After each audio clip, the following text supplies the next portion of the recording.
Presented by your local Super Chevy dealers and Home Bank. Good for business, good for life. This is LSU football. Here's Daniels on 3rd and 7. Steps up in the pocket. Now decides to tuck and run up the middle of the field. Cuts it to the numbers, to the 10, 5. He dives in, right pylon. Touchdown, Fighting Tigers. Shotgun snap, Daniels gives it to Williams. Stutter steps now straight ahead to the goal line. Leans in. He's got it. Touchdown, Fighting Tigers. LSU football on Eagle 98.1, the flagship home of the Tigers. Tonight from Tiger Stadium, it's the LSU Tigers and the Mississippi State Bulldogs. Now, Here's Charles Hanagriff and Matt Musso.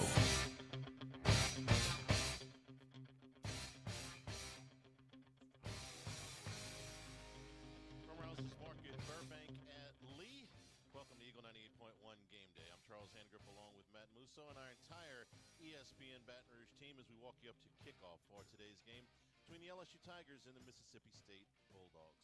This is the Southeastern Conference opener for both teams. The Tigers enter at 1-1, coming off a 65-17 win last week over Southern. The historic nature of the game and the week of activities leading up to it were great. The halftime show was memorable. The game itself, however, was over very quickly, with LSU scoring a school record 37 points in the first quarter. Starters called it a night early, and the Tigers were able to get lots of young players some action, including some for the first time in their college careers. So, Gordy Rush, what did Brian Kelly learn about his team last week? I think he's getting more and more answers. He learned what he could barely take out of the Southern game. As you said, because of the level of competition, there were only some things I think that he could put together, but I think they were able to clean some things up on defense, some of the errors, communication problems they had from Florida State. And I think he got a chance to see all of his offensive linemen in some different roles, and I think we'll see tonight who are the starting five, who's in the rotation, and if they can make progress from 2 weeks ago against Florida State. Mississippi State comes in with a record of 2-0. Last week, the Bulldogs beat Arizona 39-17 in Tucson. It's year 3 for Mike Leach, and the Pirate looks like he's got his best team since arriving in Starkville. They bring in his prolific air raid offense and experienced quarterback to run it in Will Rogers, guy who never met a pass he didn't like. But it's not the only weapon in the state arsenal. The Bulldogs ran it pretty well against Arizona last week, and I wouldn't call it balance, which they're not striving for anyway, Gordy. But if they can do both, this is a very, very difficult offense to stop. It's a very difficult offense, and I love the way that Mike Leach has evolved since he's come to the SEC. It's a no huddle, but I don't quite call it the air raid because he's not trying to stretch the football field quite the way he did at Texas Tech and Washington State, nor is he trying to go as quickly as he did at those schools. This is more about time of percentage, a time of possession and high passing percentage. Last week, Will Rogers threw for 78.6% completion rate against Arizona, and they held the football for 37 minutes versus Arizona's 23. This is his way to say, hey, I can get in the SEC, and this is the way that I try and run the football, hold possession, and keep this very good defense, maybe the best defense he's had as a head coach, on the sideline for just 23 minutes. We're happy you're with us today. Our entire staff with us. Gordy Rush, Jimmy Ott, Jim Nagy from the Senior Bowl will do our scouting report. Shay Dixon with recruiting. Matt Moscona, T-Bob Hebert, Jeremy Hill, Steve Robertson covering the Mississippi State Bulldogs. We'll check in with the voice of the Tigers, Chris Blair, over at Tiger Stadium. Keep you up to date on all the games that are going on in college football today. From Rouse's Market, this is Eagle 98.1 Game Day.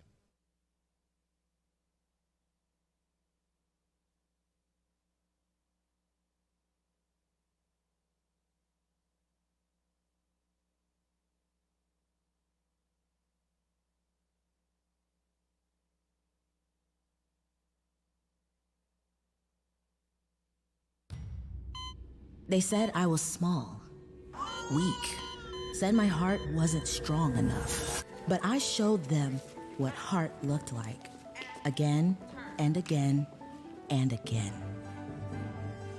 Mom got me the right care, the right doctors with Blue Cross coverage. Don't let people tell you who you are. Show them the right card, the right care. I've been doing business with Luba for 25 years. They're dependable, trustworthy. It's just the attention to detail with our clients. Our folks have years and years of experience. They're highly trained professionals. But many companies have that asset.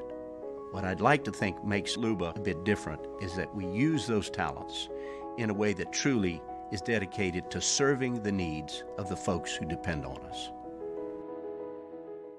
Gulf Coast Office Products is a nationally recognized Savin office equipment dealer based right here in Louisiana. Over 100 employees strong, Gulf Coast has the boots on the ground to support all vertical markets, from education, engineering, legal, and finance. With the latest in office technology, from desktop to production segment units, Gulf Coast and Savin have the perfect fit for you. Call 225-756-2644. That's 756-2644 for Gulf Coast Office Products. At All-Star Toyota, you get it all. If you're in the market for an all-new Toyota vehicle, come see our friendly and knowledgeable sales team at All-Star Toyota. Located in Baton Rouge at the corner of Airline and Goodwood, we've been serving our community since 2005 by offering a large selection of new Toyota cars, trucks, and SUVs. Get behind the wheel of your dream car and take a test drive at All-Star Toyota today. Oh, hey, what's up? It's Big D and Bubba, 100.7 The Tiger Morning Show. We'd love for you to join us every weekday, 4 a.m. till 9 a.m. Yeah, everything you want in a show. Country music. We got laughs. We got celebrity in-studio guests. We just need you. Join us every weekday morning, 4 a.m. to 9 a.m., right where it all started. That's right. Louisiana's country station, 100.7 The Tiger. ServiceMaster Elite create clean, disinfected work environments. As a local business, we take pride in serving the New Orleans and Baton Rouge areas. Our cleaning protocols follow CDC and OSHA standards. 98.1.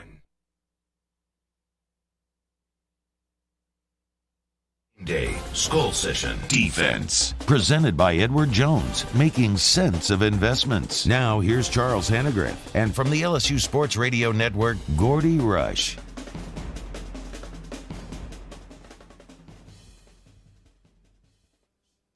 We're here at Rouse's Burbank.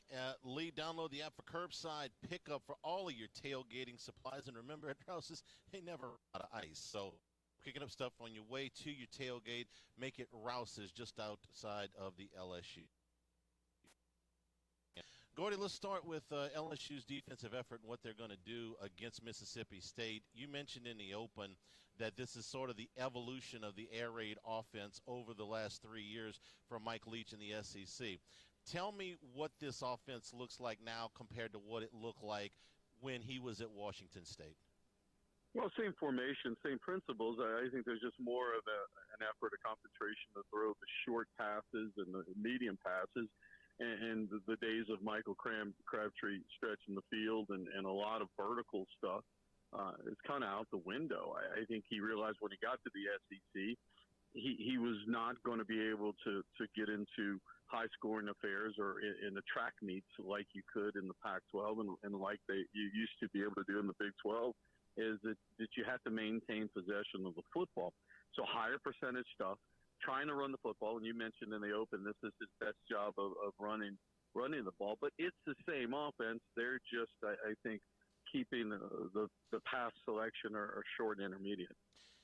One of the popular ways to describe his offense is they do about 6 different things, but that's all. But they can do variations off of all of those things. So in simple terms, what does that mean? Well, he runs 6 or 7 plays. If you watch him on the sideline, he has like this little index card. And some people that have coached with me have told me the whole story. And he just handwrites 7 or 8 things. And it's, you remember Shaw Payton with the laminated double flip thing with about 100 plays on each side. He's just got 6 or 7 different things. But like you said, he's able to call out one of the positions if it's Y and then call a route out of that. So here's the formation of this play at Y curl is what it comes to. And I remember Shannon Dawson, offensive coordinator, I believe now with Houston, when he was with Holgerson up in West Virginia, we sat and talked about it, that offense. And he said, we try to do a 7th play, but we feel like 6. We want to do 6 plays or whatever it might be, but we're going to run them over and over and over again, and then this twist and this twist and this twist. And the key to that offense is repetition. They run those plays over and over, and those kids can run those routes, and the quarterback can throw that ball as if they were blindfolded. They could do it in their sleep because they've done it so often. That's why they're successful. It looks complicated, but the word is that it is very, very simple for the players to learn. And I guess that's why he's been so successful at multiple spots. Let's talk about Will Rogers for a minute, because one of the things that I always bank on when I see a Mike Leach team is tell me how long the quarterback's been in the system, because the longer, the more comfortable he is in that system, the more things they do well. And Will Rogers threw for 4,700 yards last year. This is a top 5 mark in the history of the Southeastern Conference. He's off to a big start this year, Gordy. Yeah, and we remember the first game, the opening game of that 2020 COVID year, we saw Costello, who set the SEC mark, and soon after that, he had struggled, and he went to Rogers, who's a true freshman, and that was the right play. He's been fantastic. I mean, he understands what Leach wants to get done, and he's taking what defenses are giving him. And when you talk about a 78.6% completion number, that's fantastic. He's able to do that. They're going to be successful. Gordy, something we talked about after the Florida State game was LSU's linebackers and pass coverage and how they really struggled. Brian Kelly has talked a lot this week about wanting to get more speed out on the field at that position for this game specifically. How do you think LSU's linebackers match up against Mississippi State's pass offense and what that might look like with more speed on the field? Well, I mean, I think the trade-off, Matt, is what do you do with your front personnel? I think that you don't wind up being a 4-man front. I think it's probably a 3-man front. One of the heavies come off. The question there, then is State able to establish a run if you go to like a race car package, a third down package for the remainder of the game? And does that put Perkins on the field a little bit more? We saw what Little was going to do, what those Ujulari's help. I mean, there's some questions there. But absolutely, you want to be able to put some speed on the field, and that's what I think we'll see. We'll see more of a third down look out of the Tigers. Let's talk about Perkins for a little bit, because the true freshman was in a lot of different spaces last week, and they attacked with him from a lot of different spaces. Gordy, it's tough to get pressure when they go as fast as they get rid of the ball as quick as they do. How might LSU use Harold Perkins tonight? Yeah, I think they play him in that jack linebacker. And, of course, they'll be out of base. As I mentioned, they'll be in third down packages, but I think he's coming off the edge. You don't expect a true freshman, I think, to play a whole lot of zone. You don't want him in dropping in space. I mean, this is, one of the things I've talked about in one of the problems I think kids today have, the transition going to the NFL, is there's more 7-on-7, there's more man-to-man and more blitzing. They don't play as much as zone as they did 20 years ago. In the NFL, they probably play more zone than they play man-to-man. That hasn't been the case here at LSU. So I think Perkins is going to be more comfortable with rushing the passer, or if I'm going to have him drop, I'd rather him play in some sort of man-under with safety help. Years ago, the communications problems in the secondary for LSU doomed them that day. 2 weeks ago, LSU had communication problems in their base packages, especially on third down. So let's talk about the communication problem in the secondary and what they may do to get that fixed today. Simplified. First off, you're going to go no huddle. They're going to go no huddle, so you're not going to have a chance to substitute. You're going to have to get the play in because you don't know whether or not he's going to go quick or he's going to, take his time and let the play clock run down. So I think you're going to be simple, and that's it. For Matt House, I think what he's probably recognized here is what I talked about. Last year, after the bye week, this team blitzed and played primarily man-to-man. So this has been a transition to an NFL, a guy that came from the NFL and a little bit more combination sort of coverage. You want to keep it simple, and then the whole Chris Peterson rule from Washington comes into play. He had a lot of success against Leach at Washington State by keeping the ball in front of you. You want to play zone, run an umbrella behind it, keep the ball in front of you, and then make themselves field goals, because Leach's offense typically has had issues in the red zone, not necessarily converting at a high touchdown ratio. And I think that's what you'll see out of LSU. We spend a lot of time with Mississippi State talking about schematics. Let's talk about talent level. Yesterday, there was a story that came out about what the University of Texas spent on one recruiting weekend. It was the Arch Manning weekend, so it got a lot of pub. But more interesting to me in the story was they released everybody's recruiting budgets from, this was 2019. Georgia spends $3.6 million a year on recruiting. Mississippi State spends $400,000. Okay, 9 times. So Leach has always been about getting the most out of what he has. I think that defense is as good as they've had in quite some time. And for him offensively, I think you go back and think of the players at Texas Tech and Washington State, you probably can name on one hand the guys that have stepped up and gone to the NFL.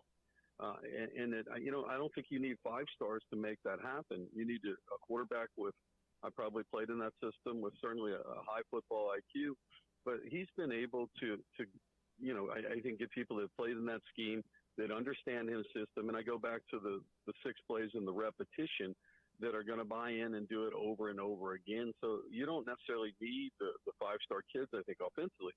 Where they need the players and where they're better is on the defensive side of the football.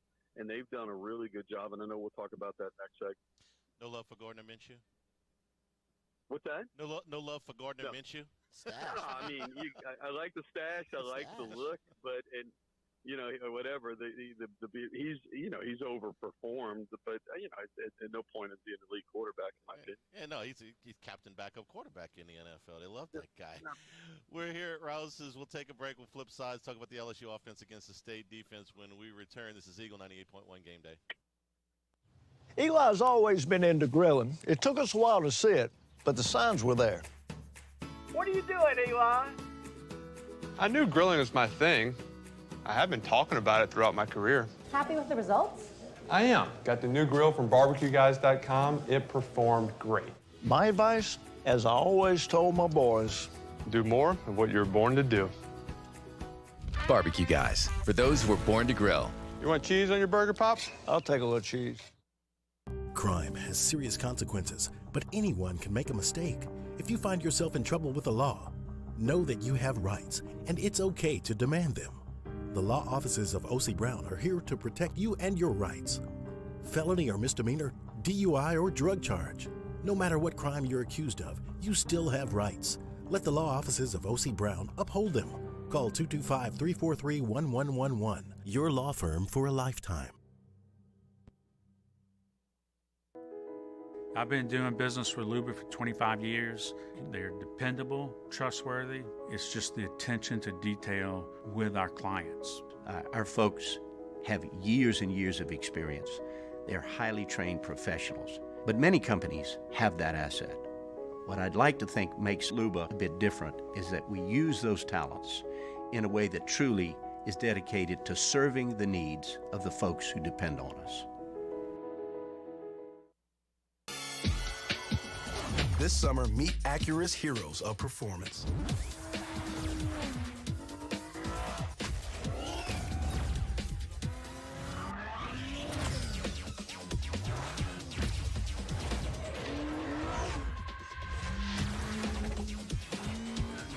Only available at the Acura Summer of Performance. This summer, visit your local Acura dealer for attractive offers on the MDX.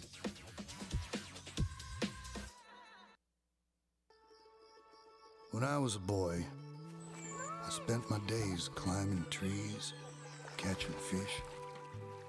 Barefoot in the river I walked, listening to crickets, counting stars. This was home.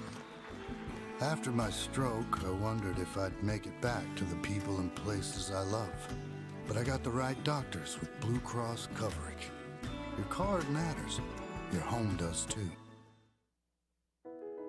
I've been doing business with Luba for 25 years. They're dependable, trustworthy. It's just the attention to detail with our clients.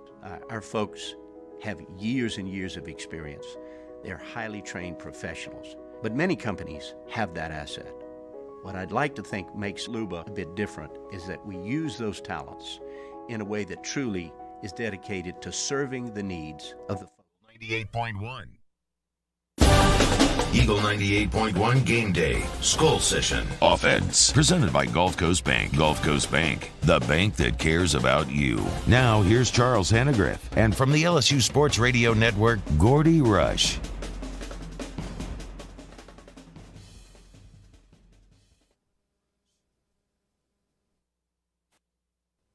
We call the Skull session. There's a Skull Dragon going on up in Lincoln right now, 28-7. Oklahoma over Nebraska. Full scoreboard coming up in just a bit. Now on the LaBerge phone line. Gordy Rush, let's talk about the LSU offense. And 37 points in the first quarter. Again, I don't know that schematically we saw very much last week from LSU. Didn't need it. But what we did see is a new combination on the offensive line. And maybe I'm just being optimistic, Gordy, but I think this one's going to stick. Well, I hope so. I think the X factor to me is still Emory Jones long term. I think he has a tremendous upside. Some of the things he did in the second half, and albeit the second half of the Southern game, and it's hard to put that in the right context. But I think they're getting there offensive line wise, and I feel like I have a lot of faith in Brian Kelly, and they're going to figure this out at some point. But what I do feel very confident in is that Jane Daniels needs to go with some sort of tempo. Now, not race car tempo, but somewhere in that 20 to 15 seconds left on the play clock is his comfort zone, and he operates better out of that. Against Florida State, the Seminoles gave LSU problems with that bare front. So explain what they did and if you expect to see some of that same bare front look out of Mississippi State today. Well, so the problem was mainly recognition that Florida State did not show the bare front in that opening game was at Duquesne they played. And so it was the first time that they had showed it. And Jane Daniels really struggled to recognize it, and kept LSU's offensive line in a lot of man protection, and that was a tough spot for Will Campbell and then Cam Wire with some of the outstanding defensive linemen that Florida State had. So what's different about Mississippi State, they run a 3-3-5 look. Arnett came from San Diego State. This was the number 30th ranked defense in all of college football a year ago, and absolutely, they're going to duplicate some of that. And one of the things he's been known for is being real creative with his blitzes, and he'll usually come from one side and roll away from it. And so recognition is going to be a huge part of it by Daniel, and then obviously get him in the right protection and then being able to execute it, because they're going to come after LSU. Let me take a step back and just kind of, for those that aren't familiar with the term, explain what a bare front is and why it presents the problems that it does. Bare front is getting to we here, and it's hard to illustrate without a pad. I mean, bare front is a certain alignment with those front four defensive linemen in more where they're going to penetrate the gaps and what have you. And that's something that is not out of the base. And again, if you're not prepared for it, you haven't made adjustments, you've got to put a +1 in there. John Emery makes his return today. It's been a long time since he has played in a football game for LSU. We're going back to 2020. He was one of the highest-rated players in the country when he came out of Destrehan. It's been a while, though. Gordy, coming off of this long of a layoff, what are you expecting in his first game back? Look, one thing I've learned about being around Coach Kelly now, when he usually says something, it's kind of gospel, yeah. And in his Monday press con, he kind of tempered it and said, not to expect too much. I had a chance to see 2 scrimmages, and he had limited reps and limited in involvement. So I don't have the highest of expectations just yet, and I'm not sure maybe where he is in terms of everything. Definitely, if he's available and can play, I think he gives them a boost because he's got a burst that a lot of them don't have. They don't. I think that we've seen Goodwin has probably been the best looking of the group right now. I think that Noah Kane is really good in short yardage and goal line packages, low pad level. He's going to get you some great yards, but none of them have a burst and have breakaway. Emery has all of that. I'm just wondering what's his level of conditioning right now, and for Brian Kelly to say that in his Monday press conference tells me something. I'm with you. My expectations are very tempered because of that long layoff for him, and what we saw in August, quite frankly. So we get back to the same root problem: how can LSU generate a running game that doesn't involve the quarterback? Yeah, I mean that's huge, and I think that you've got to be able to set up. You've got to be able to back Mississippi State up and take advantage of the man coverage and beat the man coverage. And if you do that, they've got to back up. They've got to get help, and then it helps you with the numbers inside the box. Going back a year ago, LSU had 4 explosive plays for touchdowns. That's 25 yards or more. Boutte had 2. Trey Palmer had 1, and then we all remember the pick with Taylor, the tight end, that was able to shake loose and on a ball that really wasn't even intended for him and score there. And so it was a little bit different, feel, different game. And at that point, State was able to back up a little bit, and LSU got running somewhat in that game.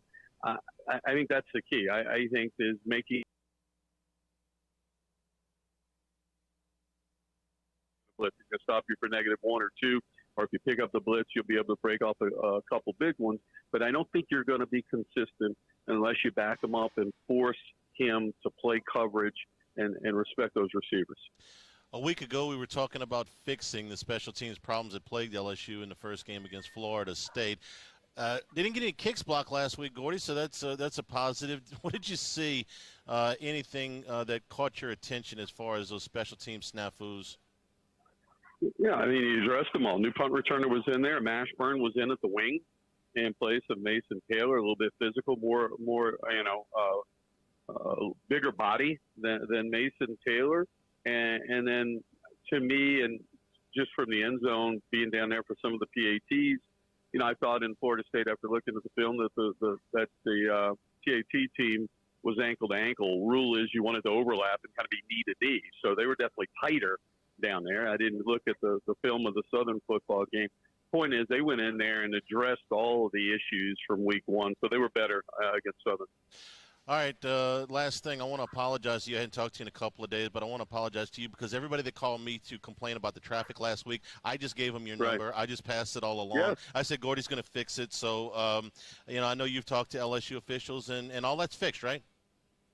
Everything is absolutely fixed this week. If it is not fixed, stay tuned after this break. Charles is going to put Matt Musso's number and email out there on the air. So hit him up on Twitter. Yeah. Week after I held the call. I appreciate that, Gordy.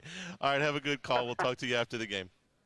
Okay, guys. Gordy Rush on the LeBear's phone lines. Nebraska goes for it on 4th down. They do not make it. So Oklahoma takes over with the ball and a 21-point lead about 6 minutes to go in the first half in Lincoln.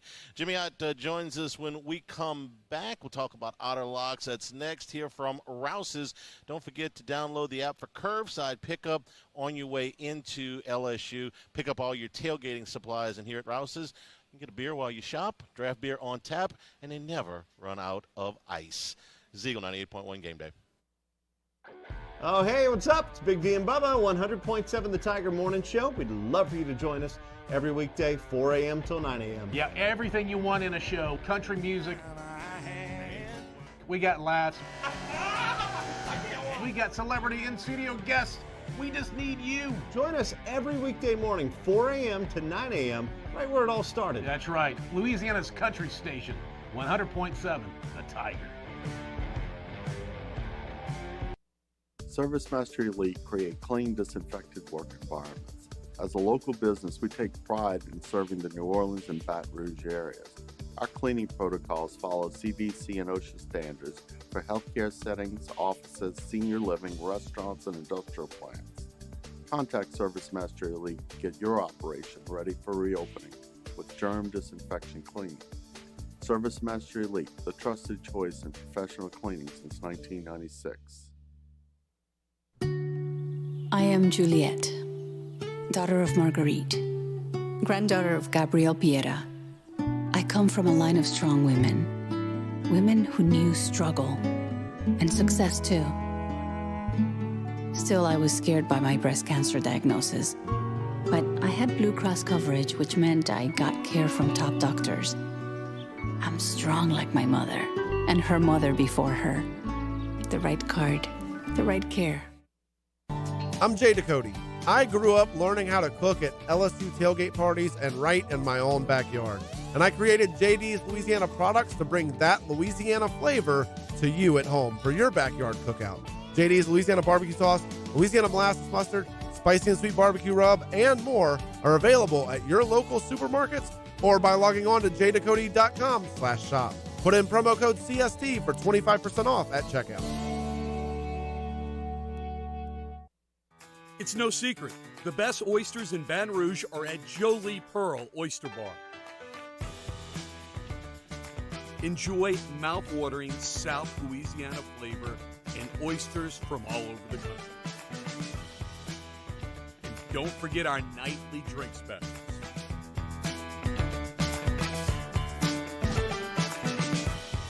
Jolie Pearl Oyster Bar, located in downtown Baton Rouge. Eli's always been into grilling. It took us a while to see it, but the signs were there. What are you doing, Eli? I knew grilling was my thing. I have been talking about it throughout my career. Happy with the results? I am. Got the new grill from barbecueguys.com. It performed great. My advice, as I always told my boys, do more of what you were born to do. Barbecue Guys, for those who were born to grill. You want cheese? 98.1. Eagle 98.1 Game Day. Otterlocks. Presented by Lofton Staffing Services. Lofton Staffing Services. At Lofton, we put people to work. Call us today at 924-0200 or go to lofton.jobs. Now, here's Jimmy Ott.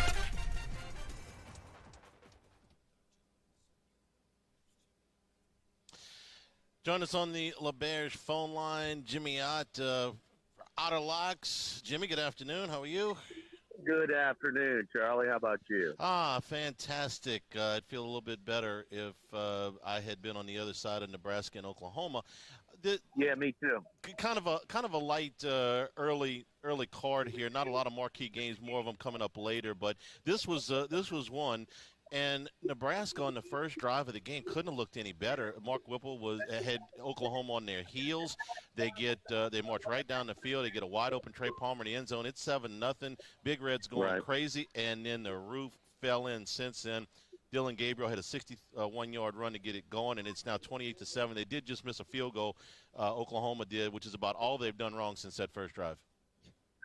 Yeah, and it's sort of the kind of the perfect balance, and where Lincoln Riley was just so much offensive oriented football, but their defense lacked so much. With from an offensive minded coach to defensive minded coach, and the offense has been a little bit behind. They barely scored 7 at half against Kent State out of the MAC. Today they've got guys wide open. It's not even Nebraska is not even close to getting a third down. They have sacked Thompson, the Nebraska quarterback, on the majority of possessions that they've had. There was 3 in the first 4 drives that resulted in sacks. So, I mean, it's just you talk about deflated, man. I thought we were going to have a really special one. This was a pros versus Joe's bet. I mean, 90% of the bet was on Oklahoma minus the point, but 90% of the tickets were on Nebraska. 90% of the money, the big tickets, were on Nebraska, and it's just been a disaster after that Trey Palmer first touchdown. Not a ton else that is earth-shattering here in this early window. Purdue and Syracuse are kind of slogging along. It's not a very aesthetically pleasing game. Georgia's up 3 touchdowns on South Carolina. Gamecocks can't run the football at all, but that, of course, was to be expected. Right. Northwestern and Baylor may be in a couple of games closer than we thought, but it's still in the first half. So let's unless you've got something else that has really gained your attention. Cincinnati's the one. Yeah. They were down 10 in the first half to Miami, Ohio, and we talk about them losing so many players. How would they respond? And that thing. Cincinnati will take over a turnover in their own red zone with 2 minutes to go, and they're tied 17 apiece. And little brother, in-state, Miami, Ohio, jumped on them early, but Cincinnati kind of gets back to groove. The thing though is they're not the team they were last year. They lost a record number to the draft. So did Georgia, Charlie, but they are not missing a beat. I mean, it is impressive. This is a big number on the road. Went up to 25.5 here in Natchez. And, it's unbelievable. You talk about South Carolina not being able to run the football. They were outrushed in Fayetteville last week by about 240 yards. So what is Georgia going to do to them? And that concerned me. But also, man, at home, South Carolina, over 3 touchdowns. That was a lot, but not enough. So we'll see. And shame on Jim Harbaugh. This was the week they were scheduled to play UCLA. Canceled the game. Don't you think it's a little odd? South Alabama from Mobile going out to the Rose Bowl to play. So now they play UConn instead. And typical Michigan playing these Runaways. They are a good bully. 38-0 with 3 minutes to go in the half. Yeah, we haven't seen Michigan be tested at all in these first 3 weeks. They've played nobody. Let's move into the next window. Before the next window, actually, in between, Cal and Notre Dame, Irish looking for their first win. And then in that 2:30 window, Jimmy, we got 2 really interesting games, I think. BYU and Oregon. Up in Eugene, and then Penn State is the first. You clued me in on this one yesterday. I didn't realize this is an interesting stat. Penn State is the first ever Big Ten team to visit Jordan-Hare Stadium at Auburn. So we got some better stuff coming here in the second window. Yeah, and I know that is music to your ears and to mine as well, because you kill 2 birds with 1 stone. But the best non-conference, major program non-conference games have usually been on a neutral site. A little bit of pressure. The administration started a few years ago to kind of redirect that. And, man, like I said, first Big Ten team to ever play in Jordan-Hare. You think non-conference scheduling is not a little bit of a problem? I mean, come on. But it was a great atmosphere last year at Happy Valley, and I thought just the home crowd won it for them as they held on with Bo Nix threw the ball in the stands away on 4th down. I think the same thing here today, that Auburn, that home crowd. I mean, first Penn State coming to the venue. I mean, although they stacked the deck against Brian Harsin, they're still going to be there to support their team in a big way. A little extra juice in the stand, and I think that'll be what they need. I like them as a real live dog to win the game outright. BYU, Oregon, how much is Oregon falling off? BYU, that was a wild game, but had that game been at Baylor, they're not going to win that game. It had to go overtime. Just got to check the status of the 2 best receivers, which were scratched. A game-time decision last week. There's still a game-time decision this week. It's about time we're going to make that call. But, is this an emotional letdown for BYU? Provo was jumping in that game last week against Baylor. So they got the home-and-home split because they were handled pretty good down in Waco last year. So I'm curious to see what those they need a little bit more firepower from their wide receiver core. And, Charlie, the one that I'm looking at 2:30 is where game day is today. This is a great spot as far as there's just too much damn emotion for Appalachian State. Normally, man, game day's coming to our place for the first time ever. I mean, we are on cloud 9. But I mean, the wild 61-60 or whatever it was opening week win against North Carolina, where that was a packed house. The trip down to College Station where they win that one, they were told. I mean, now an extra layer of emotion. I mean, do they have anything left to play the game? Troy is expected to be competitive in the conference this year. I think it's going to be a really tight game. I love Troy plus the double digits at App State today. Yeah, Troy certainly was not embarrassed in week 1 against Ole Miss. They were very competitive in that game.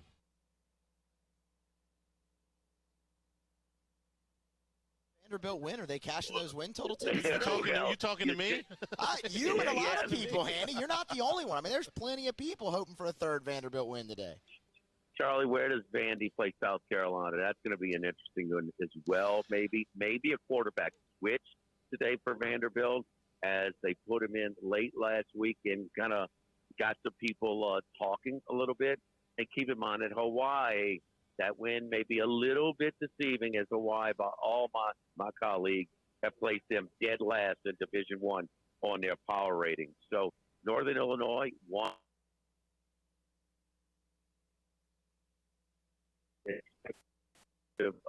Challenge again for the match. And, I hate to tell you, but I think this Northern Illinois line is a little short right now. They just got more pieces in place, even in a MAC school, and was Vandy even really an SEC school. So, I mean, I hate to say it, but I kind of like Northern Illinois in this spot. Yeah, they get South Carolina at home. The other game that they would, I think, have a prayer in is at Missouri. But both of those games are much later in the season. So you don't get this. If I don't get this one today, if Vandy doesn't get this one today, it's going to be a while before there's another opportunity for them to win a game. Let's talk about Texas A&M and Miami tonight. A&M going with the quarterback change to Max Johnson. They're reeling. They have been the butt of every joke this week. One of my favorite signs at game day today was the ATM, and it said this one pays off $1.5 million, which is what App State got to go to College Station to win that game last week. Jimmy, I might be in a minority. I think A&M bounces back today, and Haynes King, I'm sorry, played terribly in those first 2 weeks. Max Johnson is not a star, but he is a very competent quarterback, and I think A&M gets better today against Miami. I think so as well, and they didn't just line up to, head to head and outrush after that App State and outrush Texas A&M by 100 yards. Okay, they didn't respect King as a thrower. They were loading up the box and daring him to throw. King is a better runner than Max Johnson. Max Johnson is clearly a better passer, and Jimbo's hoping to loosen up the spot. Interesting conversation. Richard Dixon's on with you at Rufino's every Friday from 12:15 to 1. We're talking after, and he's talking about like how Jimbo, when he's talking about or considering maybe I need to give up play calling duties or something, that's unusual for him because he's never lacked confidence in his ability to develop offenses and play call. Never. So that he is doubting himself a little bit. No doubt Johnson's an upgrade passing-wise, but he ain't Van Dyke.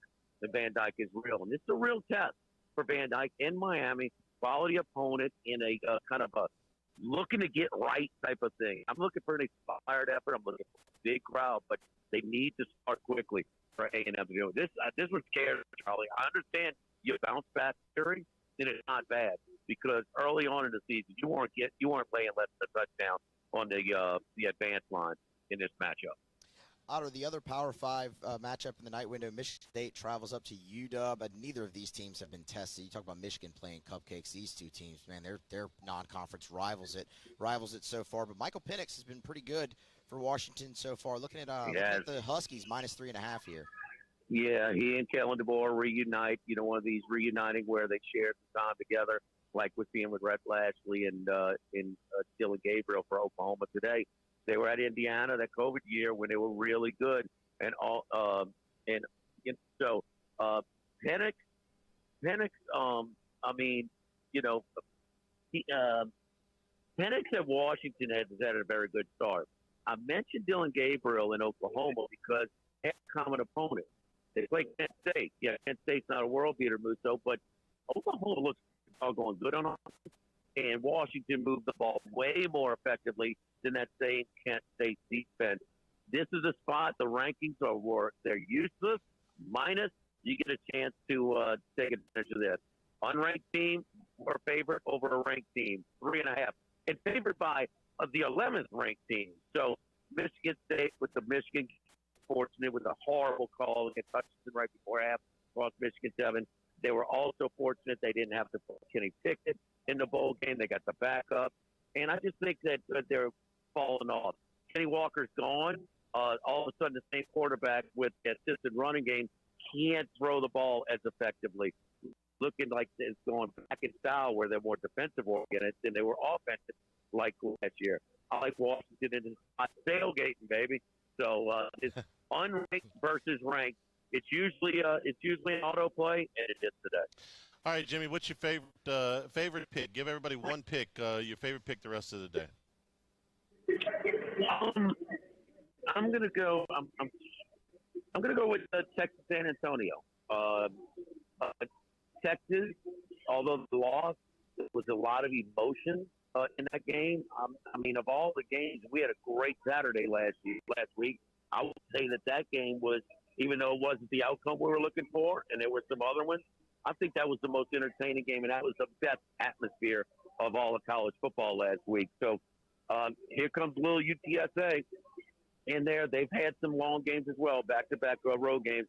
But, man, this has been circled on their calendar for a long time. So when a directional school gets to go play Big Bad UC, they're going to be ready to go. And We know Quinn Ewers is out, and I think the backup is out as well. I'll take an Inspire UTSA team, not far off on roster, going up against the third string quarterback. So UTSA plus the 13. Who brings us Auto Locks every week? Our friends over at Lofton Staffing Services, Charlie, thank you. They match hard workers with the most sought-after employers. So Lofton, you're more than just another employee. Lofton cares about your interest and will match you with a company that needs your skills. You can complete an application, schedule an interview, and even browse jobs at lofton.job. Lofton Staffing Services, we've been putting people to work since 1979. Lofton Staffing Services, 924-0200 or lofton.job. Good luck, Charlie. All right, thanks, Jimmy. And NFL Sunday with Jimmy tomorrow morning from Magnolia Bluffs from 10 until noon on ESPN Baton Rouge. Appreciate it, Jimmy. All right, buddy. Good luck.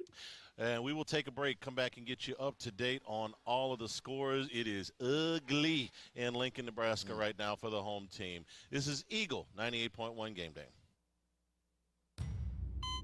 They said I was small, weak, said my heart wasn't strong enough. But I showed them what heart looked like, again and again and again.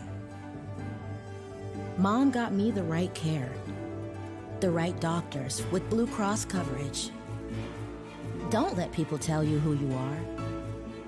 Show them the right card, the right care. This summer, meet Acura's heroes of performance.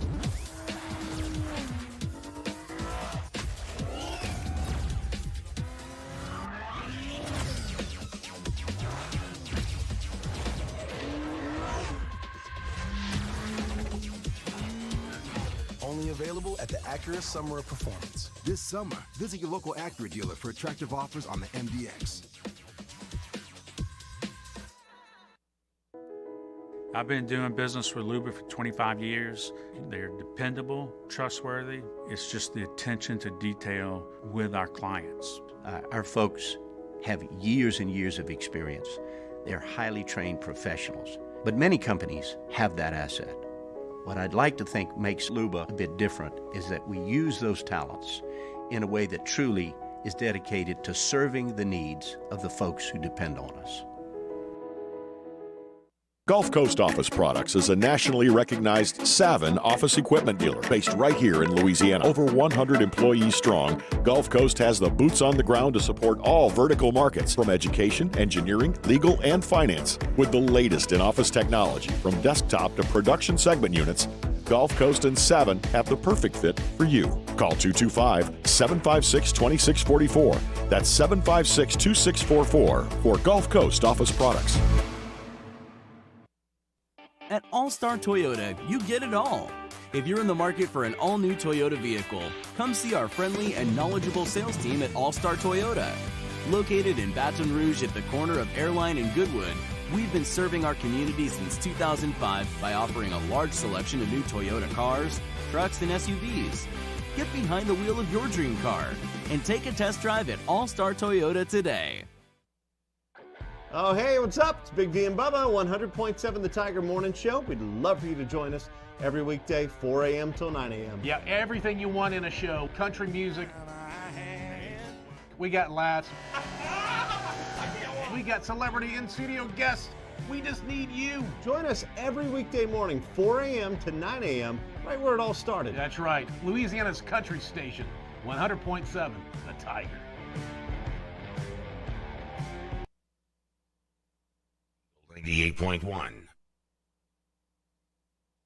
The First South Farm Credit College Football Scoreboard. First South Farm Credit, financing farms and land since 1916.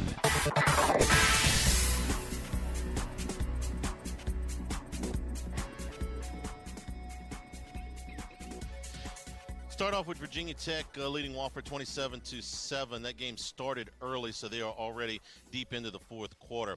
Halftime score from Columbia, number 1 Georgia over South Carolina, 24-0. Stetson Bennett's 13-20 for 168 yards and a touchdown in the first half. South Carolina not able to run the football at all. Number 4 Michigan leading UConn at halftime, 38-0. Nebraska. Whew, yikes. Halftime score now, number 6 Oklahoma 35, Nebraska 7. This is the first game since Scott Frost has been fired. This is also the first game that Oklahoma and Nebraska have played in Lincoln since 2009. For a long time, this was the premier college football game in the country. Then when they changed up conferences, the rivalry sort of went away. So it's been a long time since they have played in Lincoln. First drive of the game, Nebraska comes out. They run a beautiful drive right down the field on script. Trey Palmer with the touchdown on a wide-open post pattern. Former LSU player gave Nebraska a 7-0 lead. And then the roof fell in. Oklahoma has scored 35 straight. Dylan Gabriel got it started, the quarterback for Oklahoma. Broke off a 61-yard touchdown run on the very next drive, and it has been all Sooners ever since. Number 9, Kentucky leads Youngstown State 21-0 at the half. Number 17, Baylor leads Texas State 21-7 also at the half. Missouri leads Abilene Christian 17-3. That is now at the end of the third quarter. Army leads Villanova 27-7. That is early in the second half. Southern Illinois hanging with Northwestern. It's 14 apiece. That game is at the break. Also at halftime, Purdue leads Syracuse 9-3. Cincinnati fell behind 10 points, but is now taking the lead as they go to the locker room against Miami of Ohio. The Bearcats lead it 24-17. Kent State leads Long Island 35-10. It's Western Kentucky leading Indiana 17-10 in a pair of 2-0 teams. West Virginia leads Towson 21-7. That's at the end of one. Coastal Carolina leads Buffalo 7-6, and Bucknell and Central Michigan just kicked off. At the top of the hour, South Alabama is at UCLA. This looks strange, right? South Alabama at that. But guess who's going to game, Moose? Who's that? The Kardashians. Oh. They're going root for South Alabama. They got their Jaguar shirts on. They're ready to go. At the nice road trip for the Wildcats. Ohio's at Iowa State at 1 o'clock. Rutgers at Temple. Old Dominion at Virginia. Murph State at Ball State. 1:30. Notre Dame looking for their first win. The Irish 0-2. They take on 2-0 Cal. Notre Dame about a 2-touchdown choice in that one. Tulane and Kansas State at. I'm sorry. Go ahead. What does it say about Cal? I mean, goodness gracious. Notre Dame's probably going to get better today. Yeah. They're going to get a little bit of payback. Kansas State and Tulane at 2 o'clock. That is from Manhattan, North Texas at UNLV. 2:30 window. Ranked teams in Eugene. Number 12 BYU. Number 25 Oregon. BYU off of what I thought was maybe the most physical game I saw all of last week was BYU and Baylor. Number 20 Ole Miss is headed to Georgia Tech. 2:30 kick at Bobby Dodd Stadium. I've been a little bit quiet, has Ole Miss in the first couple of weeks of the season. So we'll see. Altmaier or Dart today? Yeah, they're waffling on quarterbacks. That's the thing, right? Waffling on quarterbacks. First time a Big Ten school has ever been to Jordan-Hare Stadium is at 2:30 today when number 22 Penn State visits the loveliest little village on the plain. Penn State at Auburn. Sean Clifford, who's been at Penn State since, well, I think World War II, had a huge game in this last year up at Happy Valley. But Auburn is probably going to rotate quarterbacks today. I think TJ Finley gets the start, but we're going to see 2 quarterbacks for Auburn today. Vanderbilt is at Northern Illinois. Go Doors. Colorado is at Minnesota. New Mexico State's at Wisconsin. Stony Brook at UMass. Troy at Appalachian State. That's where Game Day was today. That was a terrific atmosphere. It was. It's a really cool thing when Game Day goes somewhere that they have never been before and somewhere they would not normally go. I think it's really the only way you can get that authentic college game day atmosphere anymore, because we've seen it now for so many years. You have to have that uniqueness of it again to really bring it full strength. You like it better there than at Alabama or Ohio State or Texas? Or I get it. I mean, I see what you're saying. You got to go to LSU, Alabama when it's the show in town, right? I understand that. But, I mean, you had Eugene sitting on deck, BYU, Oregon. You went there, and that's cool. Watching the celebration in Boone last week after they beat Texas A&M, and the team didn't get back till Sunday. Right. They had to stick around because whatever the travel problems were, and Boone was lit. You see all these videos. They were jumping in the lake. Yeah, I mean, they were going crazy.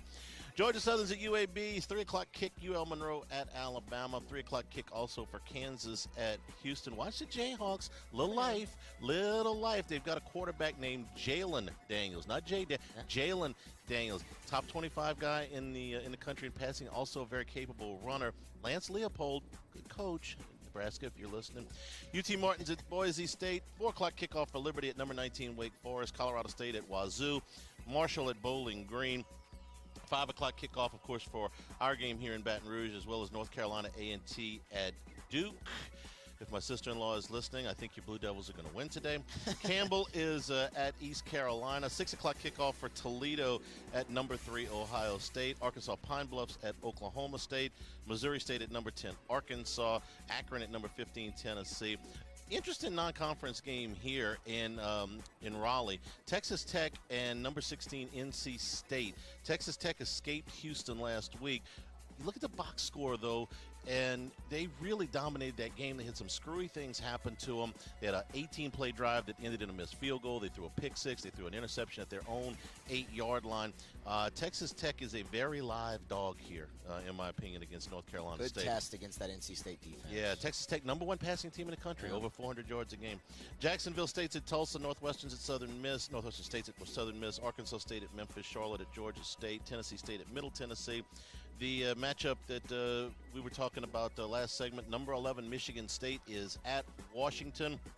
The Huskies are not ranked, but they are the favorite in this game, 2-2-0 teams. South Florida is at number 18 Florida, 23 Pitt at Western Michigan. Nevada is at Iowa. For some reason they're playing that game at night. Under. Iowa, right? Under. They're averaging about 5 points a game. SMU's at Maryland, Maine's at Boston College, UCF at Florida Atlantic, UL Lafayette's at Rice. 7 o'clock kickoff for La Tech at number 5 Clemson. Game Jimmy mentioned, Texas San Antonio at number 21 Texas. A 7 o'clock kickoff on the Longhorn Network, if you can find that. Probably the third-string quarterback will open for UT tonight. Montana State's at Oregon State. UTEP's at New Mexico. Number 13 Miami is at number 24 Texas A&M. This is an 8 o'clock kick on ESPN. We will see Max Johnson, the former LSU starting quarterback, take the reins from Haynes King for A&M. It's not popular. I like the Aggies to bounce back in this game. I think this is a classic buy low spot on A&M. You're never going to get a better price right here. I think Miami's good, okay, and I love the quarterback. Van Dyke is fantastic. I like the Aggies in this spot. San Diego State's at number 14 Oregon. That's a 9 o'clock kick. 9:30 at the Mausoleum. Fresno State's at number 7 USC. North Dakota State's at Arizona. Eastern Michigan at Arizona State. And the late game, this may very well be the least amount of talent on a college football field today. At 11 o'clock when Duquesne takes on Hawaii. No offense, but if you're watching that game, you're diehard college football. You're not watching it because it's not on television. Well, there you go. It's not on TV. Tells you all you need to know. Hawaii was left in an absolutely awful position by Todd Graham. No chance for Timmy Chang this season. And that is your college football scoreboard. Musso, we got countdown to kickoff. How far are we away? We are coming up on, let's see, 4 hours. 4 hours? 4 hours? Yeah, 4 hours. We're 5 hours. 4 hours. Through an hour of the show. How about that? 5:01. Get a watch that works. Yeah, you know, look, Hanny. 4 hours to kick off. I have a journalism degree, okay? All right. We'll take a break. When we come back, we'll hear from Jim Nagy from the Senior Bowl. He'll give us a scouting report on Mississippi State. We are at Rouse's. Download the app for curbside pickup for all your tailgating needs on your way into campus here at Rouse's. This is Eagle 98.1 Game Day. Spencer Callahan is the one to see. Call 387-2323. LA 21-2681. WDGL and HD1 Baton Rouge. Eagle 98.1. Service Master Elite create clean, disinfected work environments. As a local business, we take pride in serving the New Orleans and Baton Rouge areas. Our cleaning protocols follow CDC and OSHA standards for healthcare settings, offices, senior living, restaurants, and industrial plants. Contact Service Master Elite to get your operation ready for reopening with germ disinfection cleaning. Service Master Elite, the trusted choice in professional cleaning since 1996. I'm Jay Ducote. I grew up learning how to cook at LSU tailgate parties and right in my own backyard.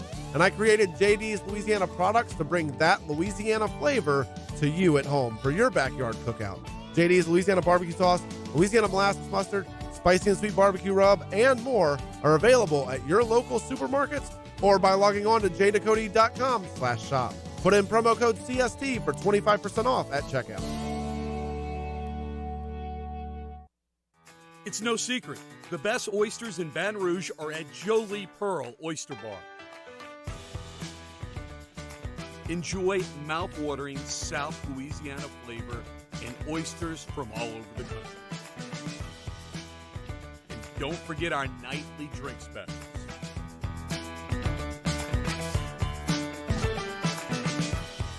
Jolie Pearl Oyster Bar, located in downtown Baton Rouge. Eli's always been into grilling. It took us a while to see it, but the signs were there. What are you doing, Eli? I knew grilling was my thing. I have been talking about it throughout my career. Happy with the results? I am. Got the new grill from barbecueguys.com. It performed great. My advice, as I always told my boys, do more of what you're born to do. Barbecue Guys, for those who were born to grill. You want cheese on your burger, Pops? I'll take a little cheese. Crime has serious consequences, but anyone can make a mistake. If you find yourself in trouble with the law, know that you have rights, and it's okay to demand them. The law offices of O.C. Brown are here to protect you and your rights. Felony or misdemeanor, DUI or drug charge. No matter what crime you're accused of, you still have rights. Let the law offices of O.C. Brown uphold them. Call 225-343-1111. Your law firm for a lifetime. I've been doing business with Luba for 25 years. They're dependable, trustworthy. It's just the attention to detail with our clients. Our folks have years and years of experience. They're highly trained professionals. But many companies have that asset. What I'd like to think makes Luba a bit different is that we use those talents in a way that truly is dedicated to serving the needs of the folks who depend. 98.1. Eagle 98.1 Game Day Scouting Report. Presented by Demco. Demco, powering lives, brightening the future.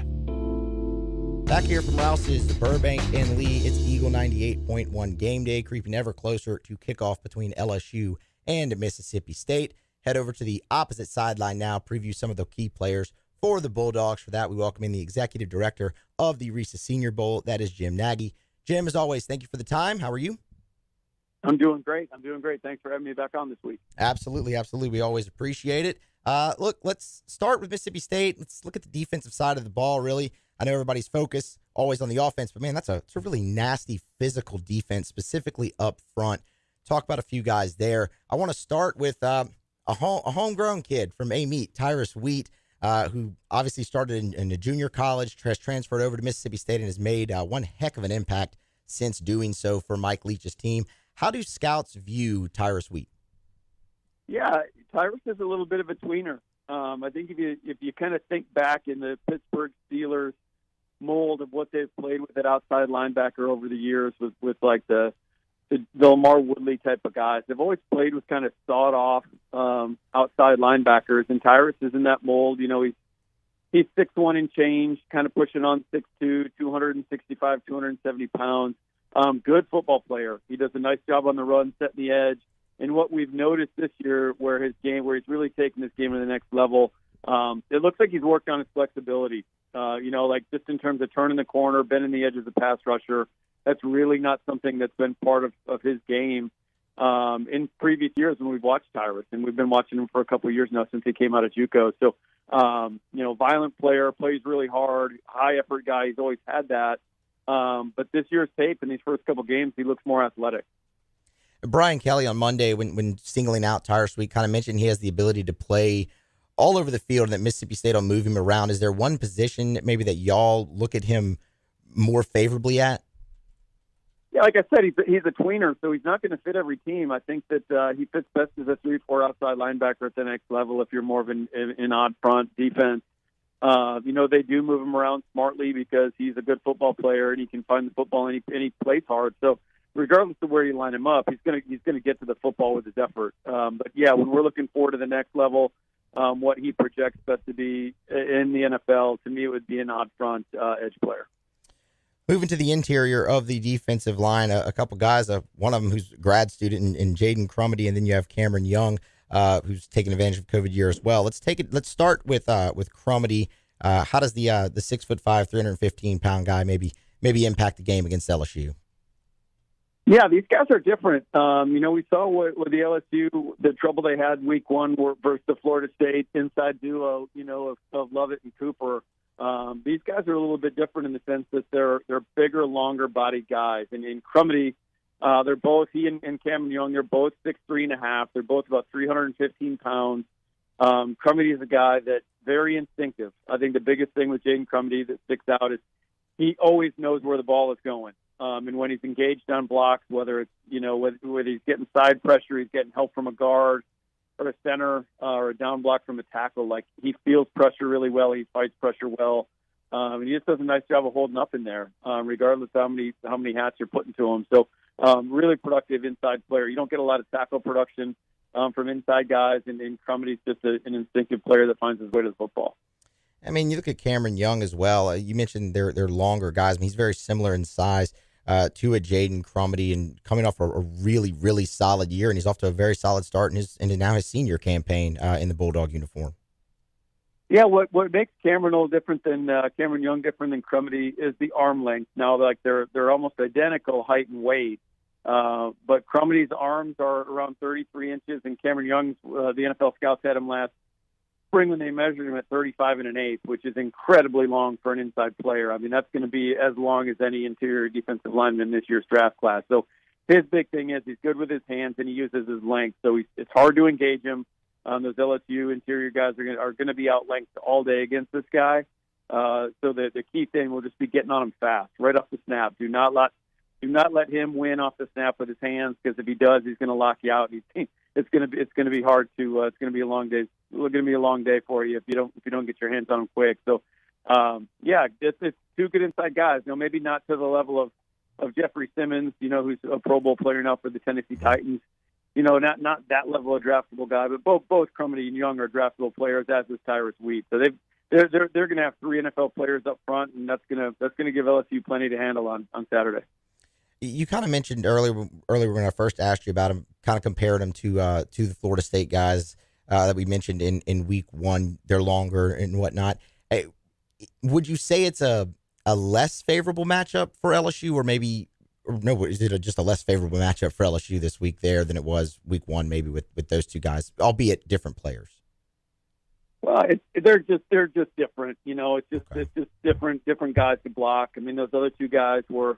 The Florida State guys were not quite as long, just different body types, but they were hard to move. Those guys were probably a little more dense, but these two guys are just long and really active. I mean, that's going to be the common denominator between both groups, the Mississippi State crew they'll be seeing this week and that Florida State crew. That Florida State inside duo, I mean, they really played hard that game. That whole defense did. Florida State came to play that day. Those two inside guys really clogged it up and fought their butts off, and these Mississippi State guys will too. I mean, that's the only way they know how to play up in Starkville. I mean, we're going on. I mean, this is year 5 for us here at the Senior Bowl, and we've had a number of Bulldog players in the game, and they only know one way to play on defense, and that's hard. They definitely played hard, Florida State, and everybody here is expecting Mississippi State to do the same thing. Jim, before I let you go, I know last week on the show we talked about Sevyn Banks as a guy to watch from LSU. We still hadn't seen him to that point, and Brian Kelly on Thursday in his last media availability mentioned that Sevyn Banks will be dressed out, ready to go, and will make his LSU debut. Could we circle back maybe a little bit to the conversation last week and just one more time maybe what we're looking at in Sevyn Banks here? Because it's kind of just been that unknown. I mean, he comes in from Ohio State where he was a starter when healthy, but the medicals took a while to maybe fall in line, and he was about 90% potentially week 1. You don't see him, and now week 3 against an air raid offense, you're going to see him out there make his debut. Yeah, and they're going to need a big game from Sevyn Banks. The NFL will be watching how Sevyn Banks responds in this game. As we talked about last week, he's the guy that you stay in the boat with as an athlete. Right now, I think it's safe to say that he's a better athlete than football player. So he's just a guy in the past that's left you wanting more when you watch this tape. You know the athlete's in there. He's got the NFL body. You just want to see him play with more urgency. So hopefully what's transpired with the transfer and him going to LSU, and hopefully that's been a wake-up call. Like I said, we talked about, he's gotten a lot of accolades, a lot of early accolades a couple summers ago.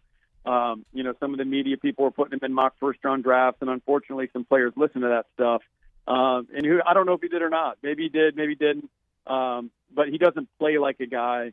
At least he didn't play like a guy in Ohio State the past couple of years that was really dialed in and into football. So hopefully we see a different version of him on Saturday. And we're going to need to. LSU's going to need to if they want to come out of there with a win.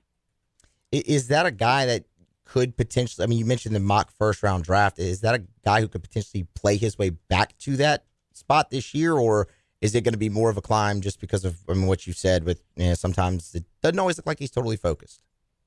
Yeah, it seems like a massive stretch to me to go from where he's been in his track record so far in his career to the first round. I mean, he would have to have a monster senior year the rest of the way, which would be great. Which would be great for of course, for the Tigers. But that's a long way to go. I mean, right now he needs to be focused on just playing football and getting drafted. Period.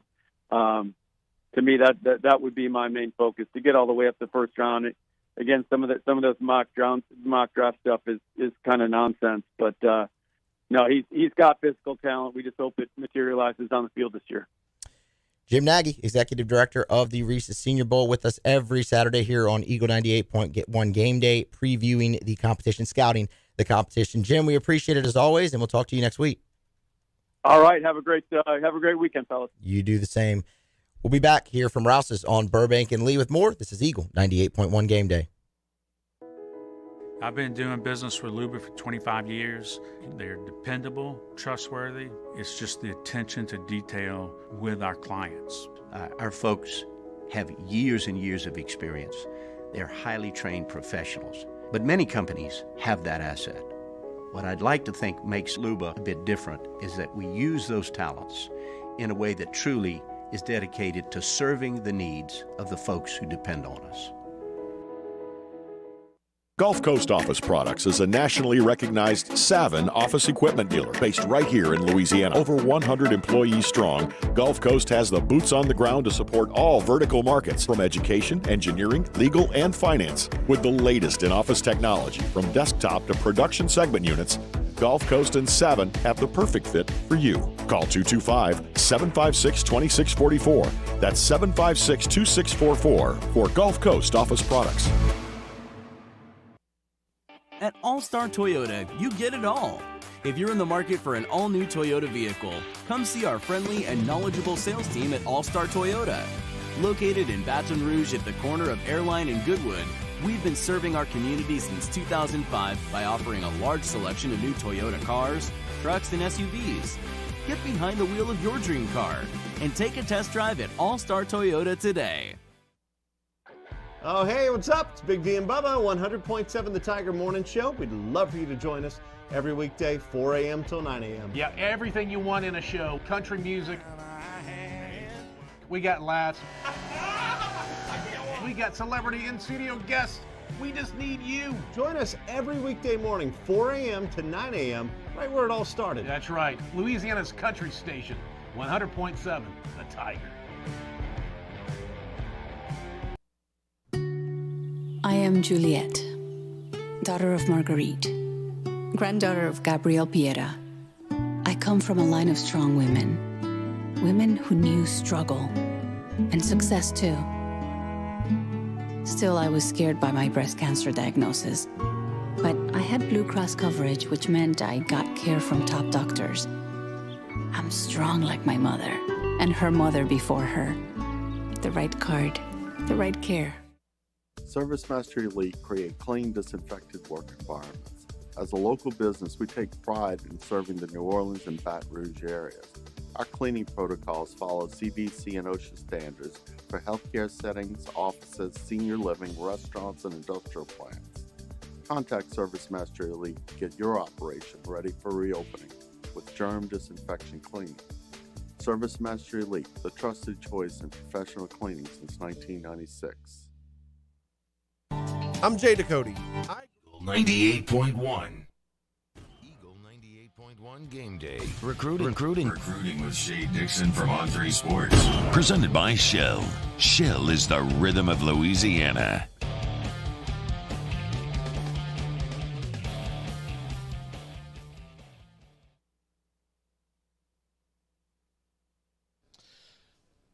We return here at Rouse's.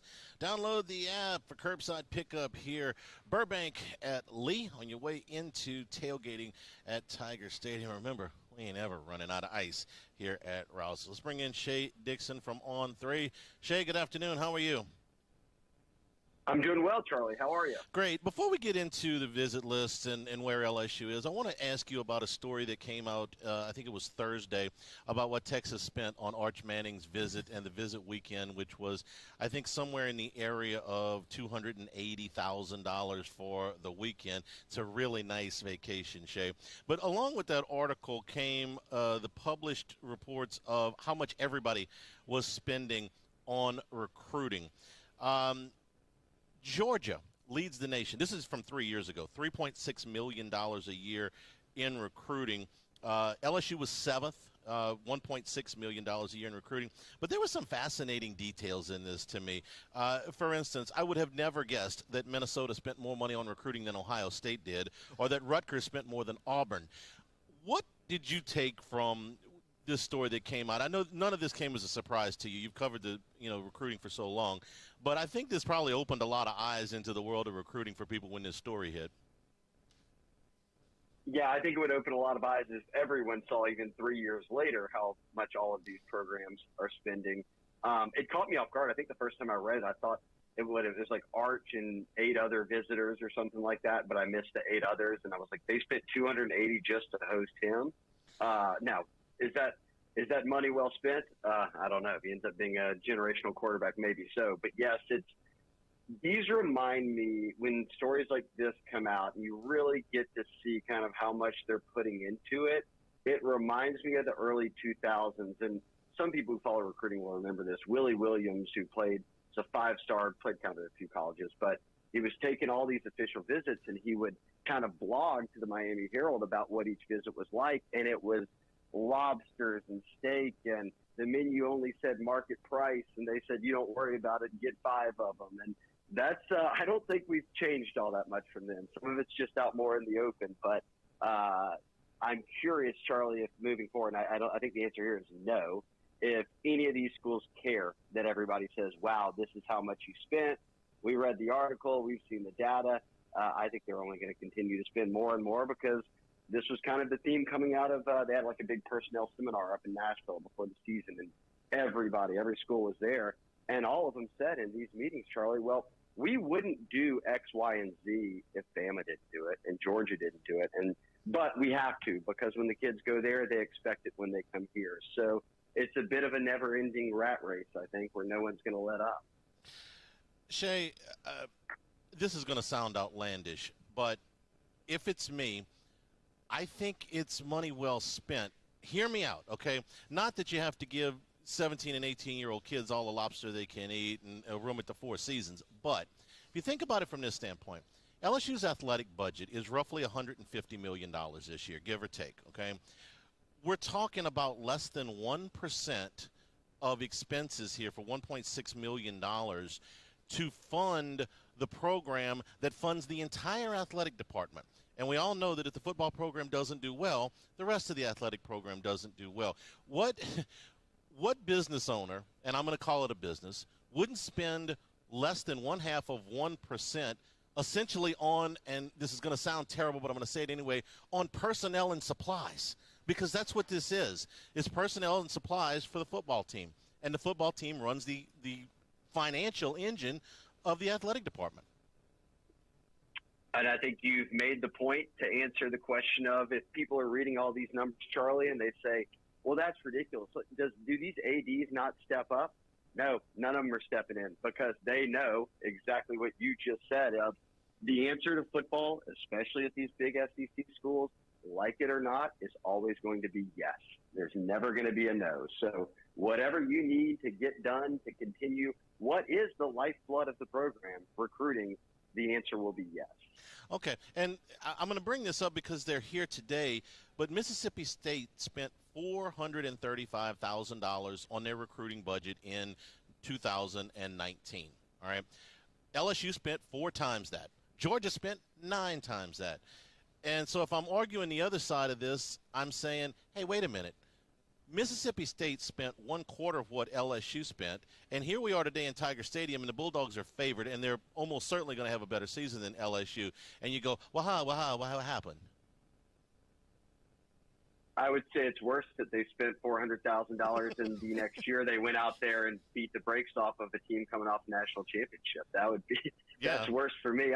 I think well, that just also speaks to where programs are, right? We get that. Like, State's not going to be able to spend what LSU does. I think what State does well, and Ole Miss really is, it's like people say it's tough to recruit in Louisiana. Bama's stolen some kids. It's tough to recruit into Texas. There's so many options. It's almost impossible to get any kid from Mississippi to leave the state. So State and Ole Miss are doing what they have to do to keep those kids there. Kind of the last of the dying JUCO breeds are mainly still in Mississippi. We'll see a lot of those guys today, actually, on State's end. So, yes, I'm not floored that they're not having to spend all that, but they do it smartly, right? Like, if we can't afford to match all these schools, we got to do whatever we can to keep the kids in here at home, whether it's JUCO or high school. And that's kind of been the State MO for like a decade now. Yeah, they're getting bang for the buck. I don't expect Mississippi State to be able to spend with Georgia or Alabama. I didn't expect that they would get outspent 2.5 to 1 by Iowa State. Okay, that's where you lose. It's like, well, you know, it costs a lot of money to fly people into Starkville. Well, it costs a lot of money to fly people into Ames too. It's not exactly O'Hare Airport in the middle of Ames, Iowa. Okay. Well, and there's no Four Seasons. Maybe no option. Maybe they could borrow Georgia's budget from it and they could build a Four Seasons, right? All right, Shay, let's get to it. Tell me about visitor list today for LSU. Yeah, it'll lighten up a bit. Last week I talked about it, such a big visitor list. It sort of matched the crowd and everything else that came with the game, the fanfare of just a lot of guys wanting to be there to see it. This week, I'd say they're getting a bunch of commits in. Again, they've got 22 commits. So Brian Kelly, kind of in year one here of his first full recruiting class, has got the number 6 class on 3 right now. It's pretty much sitting in that number 6 range on all the major sites, and 22 commits. So I'd bet nearly double digit of those guys will be there today. Tyree Adams, an offensive tackle out of New Orleans, is a kid we don't talk a ton about, but I think it's because Zaylon's hurt up at Neville, another 5-star commitment to LSU. It all kind of steals the OT thunder. But we're sitting here talking about the emergence of Will Campbell and Emory Jones as true freshmen, right? Like, Emory's starting to trend to see more time on the field. They're following it up next year with another class where they're bringing in 2 top 10 offensive linemen in Adams and Hurd. So you like to see him kind of stay around. A notable kid, I'd say, of the commit list that hasn't visited yet for any games is Ryan Yates, and he's out of Texas, a 4-star, playing at Geyer, a big school. He had a big night on Friday night with a pick. So he'll be on campus. But the marquee headliners this weekend, and I think this is good because for me, when I look at the current team, they've patchworked this position more so than any time in LSU history, with obviously just transfers. But corner, DBU, if you're looking to sort of regain your footing there, you got to get some guys back in the program out of the high school ranks who are highly touted for a reason because they're the best guys out there. And for 2024, they got 2 kids. The number 1 corner in the country, Desmond Ricks. The number 2 corner in the country, Ellis Robinson. They both play at IMG together down in Florida. They're both making the trip in today together. So everyone's sort of recruiting them, all kind of major schools. But they're only juniors in high school, so it's early. They're kind of taking a look at different spots, and LSU's on both of their wish lists. So that's kind of, I would say, some of the biggest notable visitors. And then they'll have a lot of guys from around the state in, just especially as they turn the focus to next year's class, which you've got to already start building. Shay, at the very beginning of that answer, going to the visitors list, you touched on offensive tackle. And Brian Kelly this week, I believe it was on his coach's show, is very adamant that they have got to continue to recruit along the offensive line. Lance Hurd is the big fish. You mentioned Tyree Adams. How aggressive do you see them being down the stretch heading into the early signing period, maybe with offensive line? Or is that maybe more of a transfer portal position for them going forward? I think it's going to be a position, Moose, that they want to get guys in and develop. That was what they did at Notre Dame. That was kind of Kelly's MO in that regard of, hey, look, we can turn out high-level NFL-type talent, which they did by bringing them in and developing them. And so I think they went heavy on the O-line, obviously, with 4 guys a year ago of the high school ranks. And we saw, obviously, Campbell and Jones are 2 we've mentioned who've kind of broken out early. I like Bo Borderline's future stock. He's a really good-looking kid at offensive tackle. So there's guys they can obviously bring along and develop there. And you go into this class where 2 top 10 offensive tackles. They went and got Paul Mabenga out of Georgia, who I think is going to keep climbing up the rankings. He's only got a year of football under his belt, playing at Buford on the offensive line, but they converted him from a soccer player, which is what Sadiq Charles did a handful of years back before he came to LSU. So a little athleticism there. And I've got a kid, DJ Chester, who was in this past weekend, circled as who I think is going to round out the O-line class with 4. Maybe they go for another guy. Maybe you can add one out of the portal, but he's coming out of Georgia, 4-star, top 10 offensive guard, really, but you can play anywhere on the interior if you need him to be. But everyone's after him, too, and he's taken a real affinity to Brad Davis and Coach Kelly in the program. So that's a heavy trend towards LSU. And that, for me, if you can go 8 guys in back-to-back classes from the high school ranks and you feel good about nearly all of them at this stage in terms of either immediate impact or development, that's a nice start to the Kelly era at a position I'm most interested more than any other on the field to see if LSU can turn into a school over the next 3, 4, 5, 6 years that is churning out high-level draft picks on the offensive line. Shay, what's coming up after the game on 3? Yeah, we'll be catching up with all the guys. Gosh, and probably within an hour after the game, we usually have a story up with 10, 15 reactions from kids who are at the game or watching on TV, whatever it might be. So be sure to check that out, and then we'll kind of be gearing up to see what the visitor list looks like a week from now in New Mexico. It'll probably be another one similar to today, but with them going to Auburn in a couple of weeks, I think these next 2 weeks are kind of key for them to get this first wave of visitors in. So just catching up with all those guys and seeing if LSU can't kind of inch closer to cracking into the top 5 of the national recruiting rankings. Shay, we appreciate it. We'll talk to you next week. All right, bye, Charlie. Bye, Moose. Thanks. Later, Shay. The Kardashians are leading UCLA 7-3. That's midway through the first quarter. Stay hot, Chip Kelly. Shay Dixon with us on the LaBerge phone line. We are here at Rouse's. Download the app for curbside pickup for all your tailgating supplies on your way into LSU. We'll take a break, come back here from the players in today's ball game. Talking Tigers is next. Eagle 98.1 Game Day. Eli's always been into grilling. It took us a while to see it, but the signs were there. What are you doing, Eli? I knew grilling was my thing. I have been talking about it throughout my career. Happy with the results? I am. Got the new grill from barbecueguys.com. It performed great. My advice, as I always told my boys, do more of what you were born to do. Barbecue Guys, for those who were born to grill. You want cheese on your burger, Pops? I'll take a little cheese.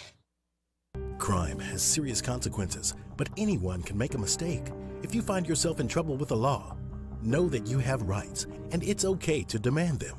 The law offices of O.C. Brown are here to protect you and your rights. Felony or misdemeanor, DUI or drug charge. No matter what crime you're accused of, you still have rights. Let the law offices of O.C. Brown uphold them. Call 225-343-1111. Your law firm for a lifetime. I've been doing business with Luba for 25 years. They're dependable, trustworthy. It's just the attention to detail with our clients. Our folks have years and years of experience.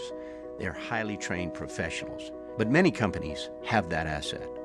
What I'd like to think makes Luba a bit different is that we use those talents in a way that truly is dedicated to serving the needs of the folks who depend on us. This summer, meet Acura's heroes of performance.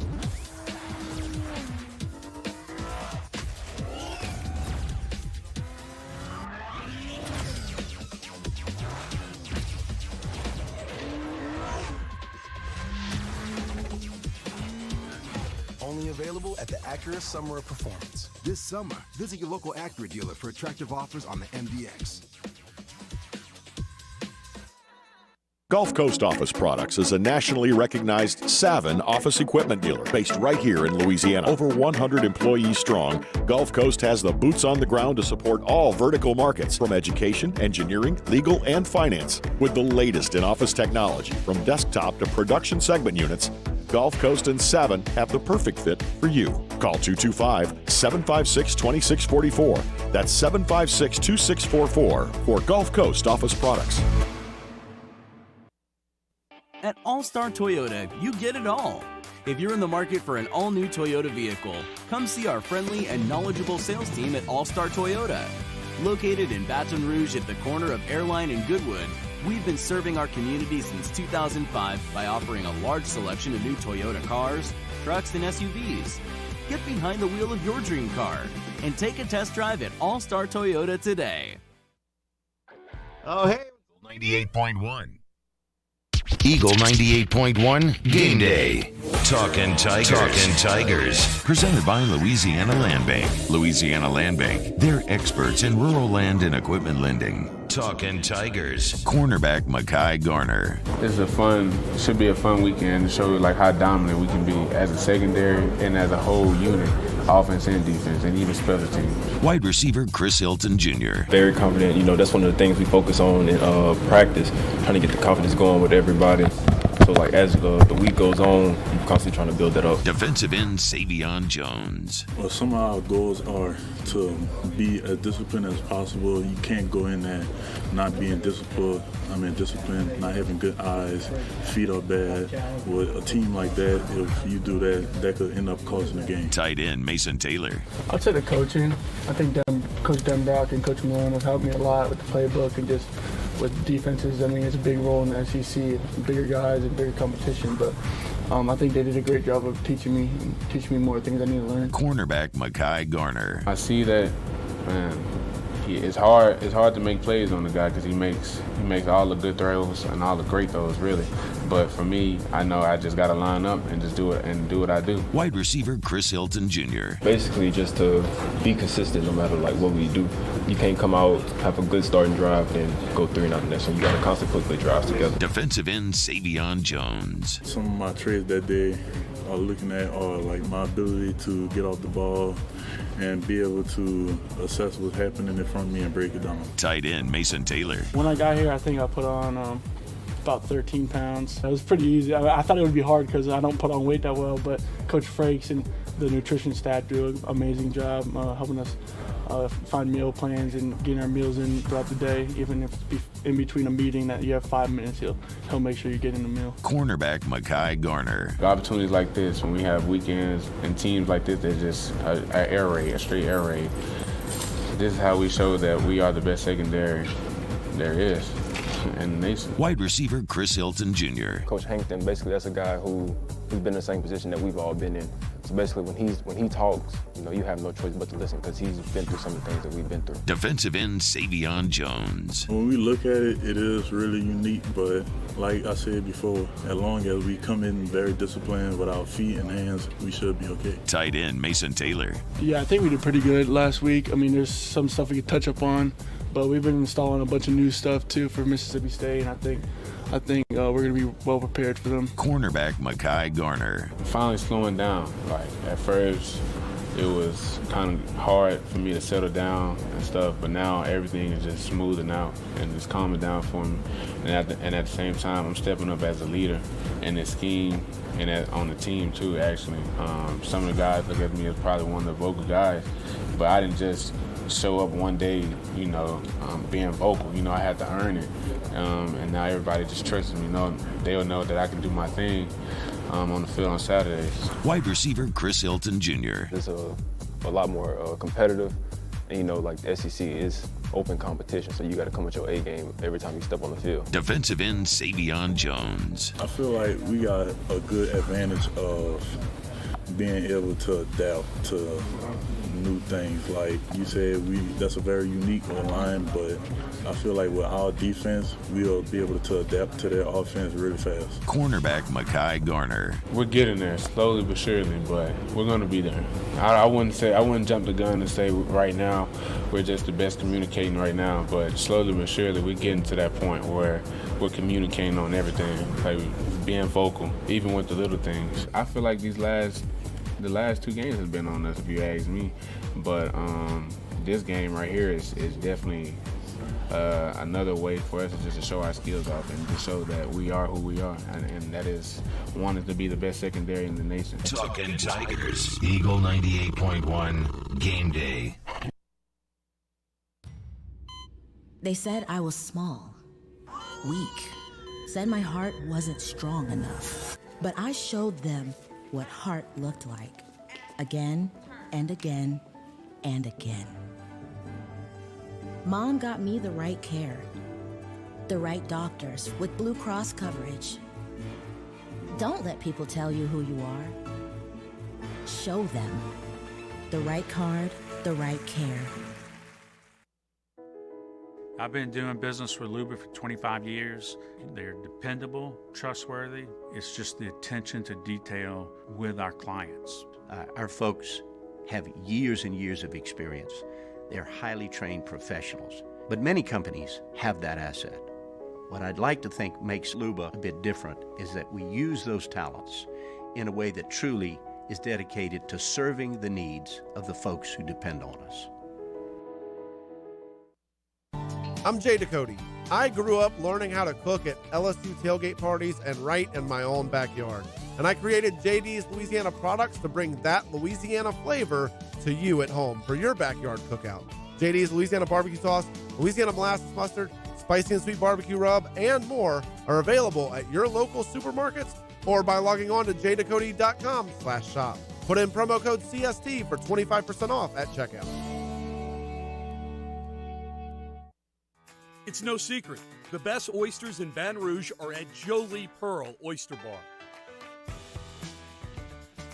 Enjoy mouth-watering South Louisiana flavor and oysters from all over the country. And don't forget our nightly drink specials.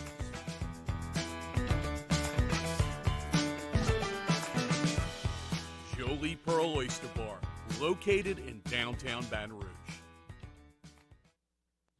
Eli's always been into grilling. It took us a while to see it, but the signs were there. What are you doing, Eli? I knew grilling was my thing. I have been talking about it throughout my career. Happy with the results? I am. Got the new grill from barbecueguys.com. It performed great.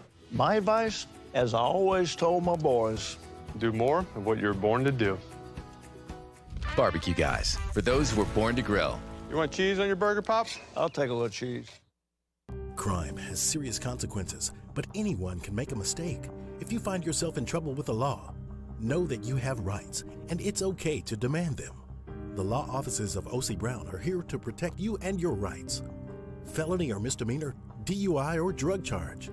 No matter what crime you're accused of, you still have rights. Let the law offices of O.C. Brown uphold them. Call 225-343-1111. Your law firm for a lifetime. 98.1. Eagle 98.1 Game Day. After further review on Game Day, presented by the Grove Recovery Center. The Grove Recovery Center. Recovery designed for you. After further review is heard weekday afternoons from 3 to 6 on 104.5 ESPN Baton Rouge. Now from AFR, here's Matt Moscona. Here at Rouse's, download the app for curbside pickup. Burbank and Lee on your way into LSU. All your tailgating supplies, and we never run out of ice. Scone, how you doing? Gentlemen, I'm well. How are you? Fantastic. You've been to a lot of football games, right? Attended a lot of football games in your life. Oh, yeah. And I mean as a fan, not as a working member of the media. Yeah. You in a game as a fan, and your team's down 42 points in the third quarter. You still there?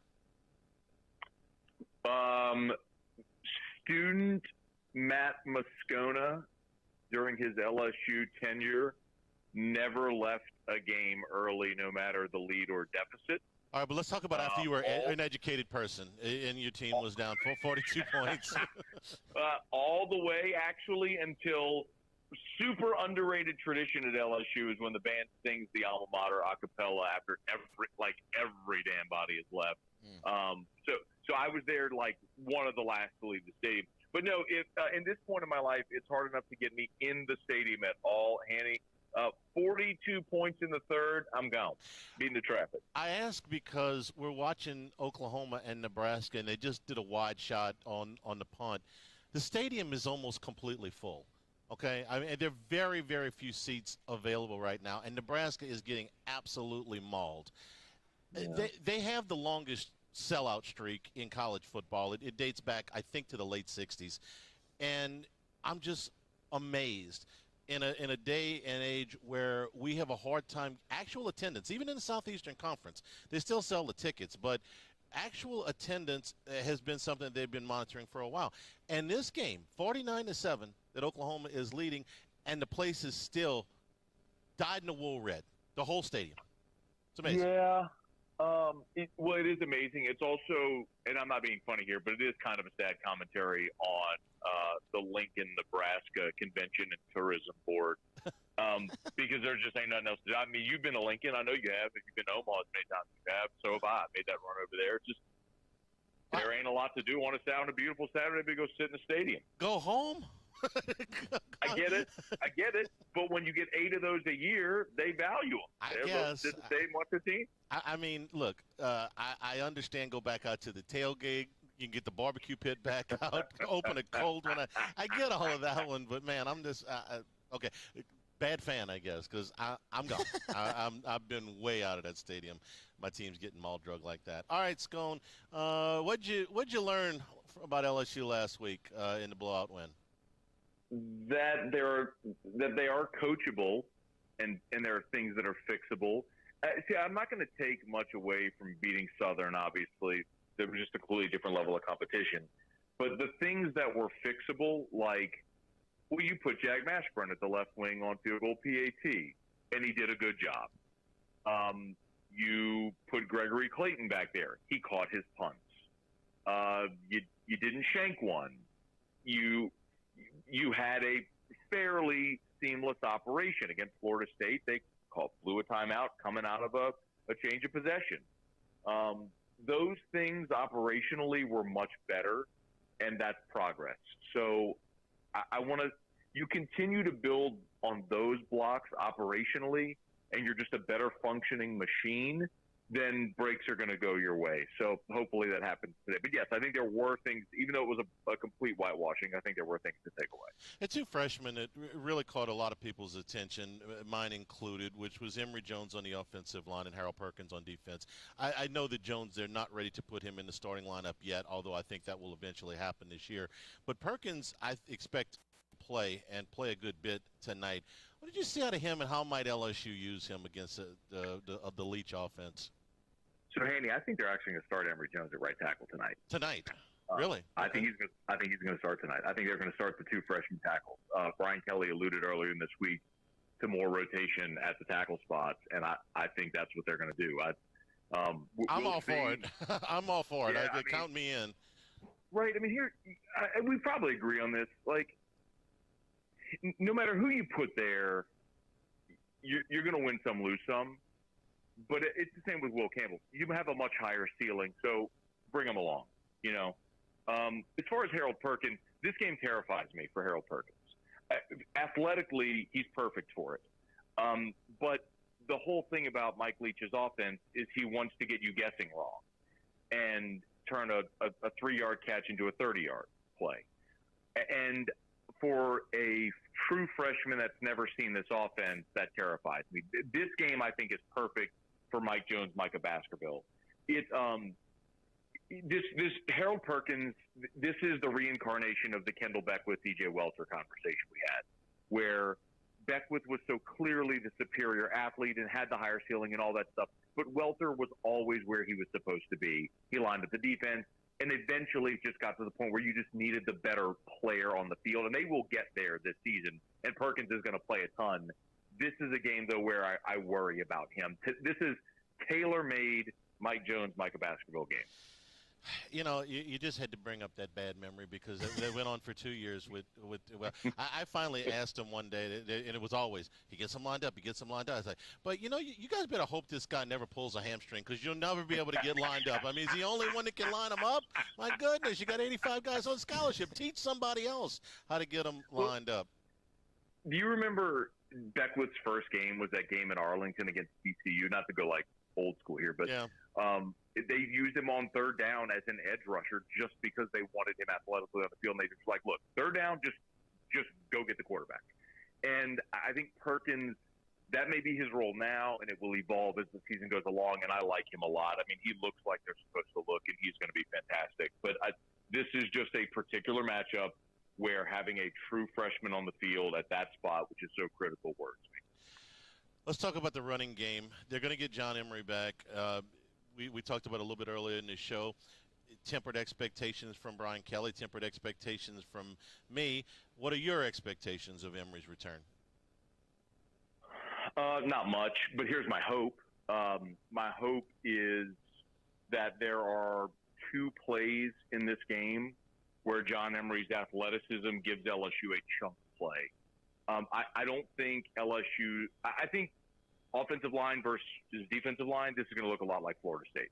LSU is going to be overmatched against a better defensive front. I don't think they're going to line up and run it. So Jaden Daniels, I think, is your leading rusher again. But John Emory is an explosive, dynamic type player to where maybe there's a play where he breaks a tackle and busts one for 40 or catches a swing pass, makes a guy miss and goes for 30. That's what I'm hoping for John Emory tonight. He's going to have better days as the season goes along and they sort of reacquaint him in this offense. But today specifically, I don't love the matchup, so I'm really hoping for just 1 or 2 big chunk plays that either flip the field or get LSU in scoring position. 2 years ago, State came in and said passing records, but this version of the air raid looks just a little bit different. Call it the evolution or whatever. They're running the football a little bit more. They don't really seek balance offensively.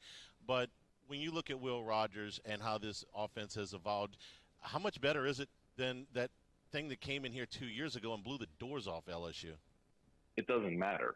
Bo Pelini's not here. That's what matters. Do you remember the conversation with Mike Leach after the game in 2020? Vaguely. When he, in his very dry, monotone Mike Leach voice went, well, they just kept playing man coverage the whole game, so we just kept throwing it over the top of them. Yes, I remember that now. They never switched.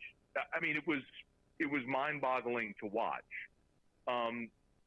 Specifically with this State offense, Will Rogers, I think, is the best. This version of Will Rogers is the best quarterback Leach has had in his 3 years.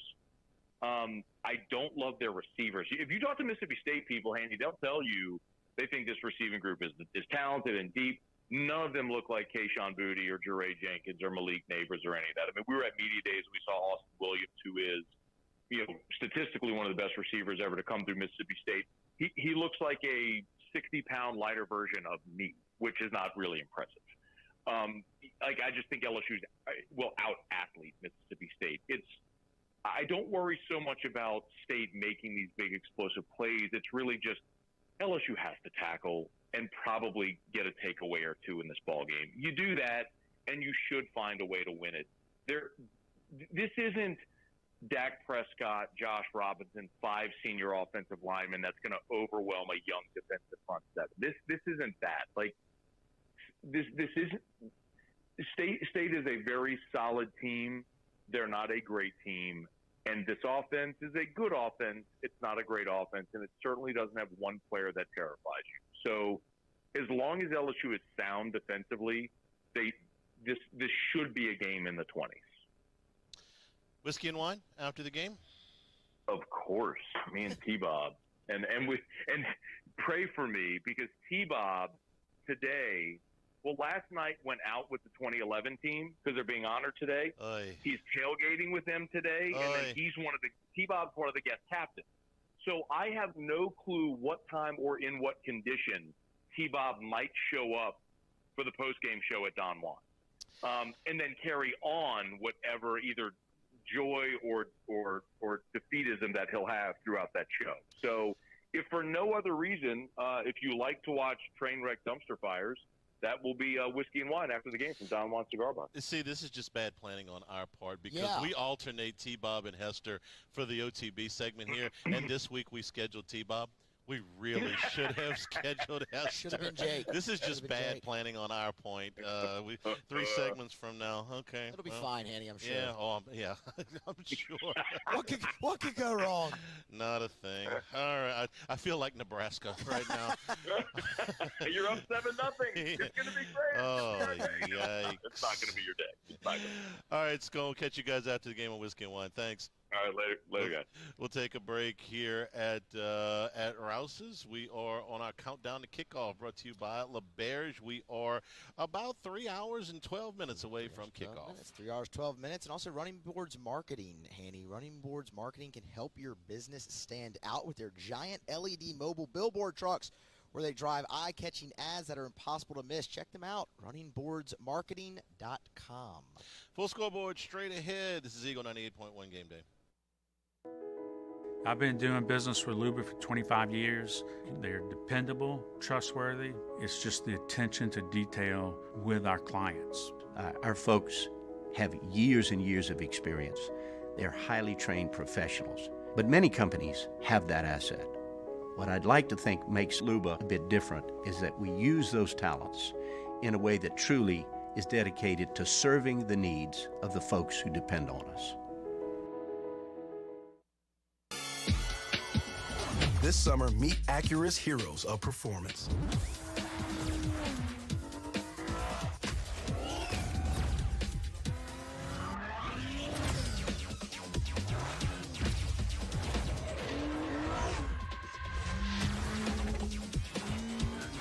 Only available at the Acura Summer of Performance. This summer, visit your local Acura dealer for attractive offers on the MDX. Gulf Coast Office Products is a nationally recognized Savin office equipment dealer based right here in Louisiana. Over 100 employees strong, Gulf Coast has the boots on the ground to support all vertical markets from education, engineering, legal, and finance. With the latest in office technology from desktop to production segment units, Gulf Coast and Savin have the perfect fit for you. Call 225-756-2644. That's 756-2644 for Gulf Coast Office Products. At All-Star Toyota, you get it all. If you're in the market for an all-new Toyota vehicle, come see our friendly and knowledgeable sales team at All-Star Toyota.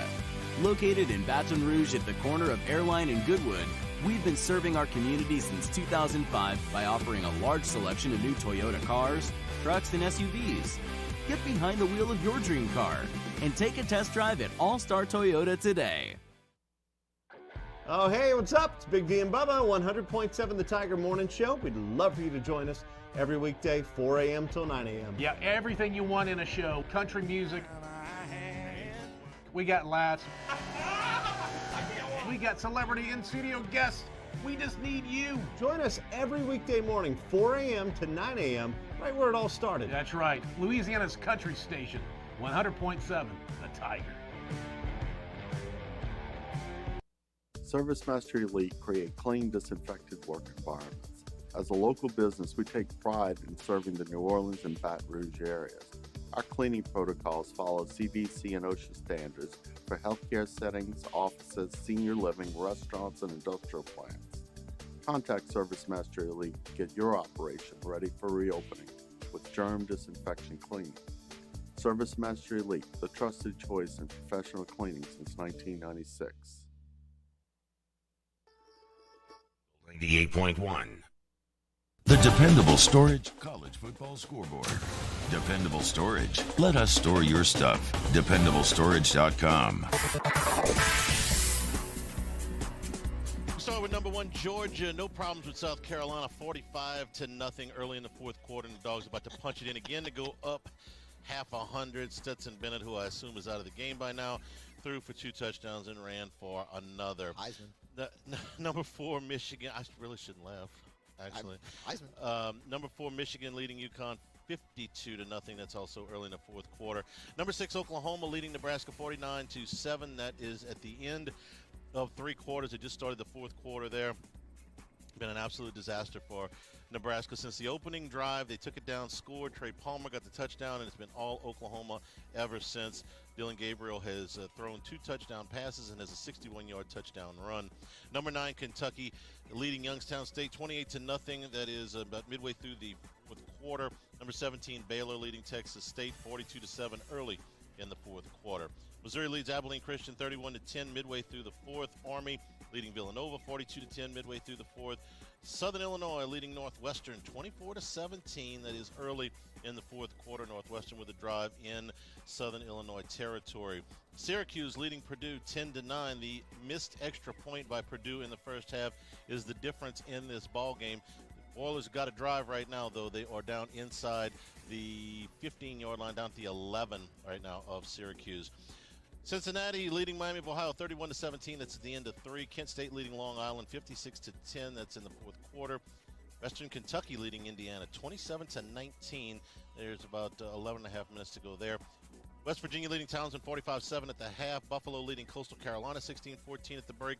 Central Michigan leading Bucknell 7-0 early in the fourth quarter. South Alabama, fight the Kardashians. It helps. You win. 10-6. South Alabama leads UCLA. That is early in the second quarter. The Jaguars have a drive down inside the 35-yard line of the Bruins.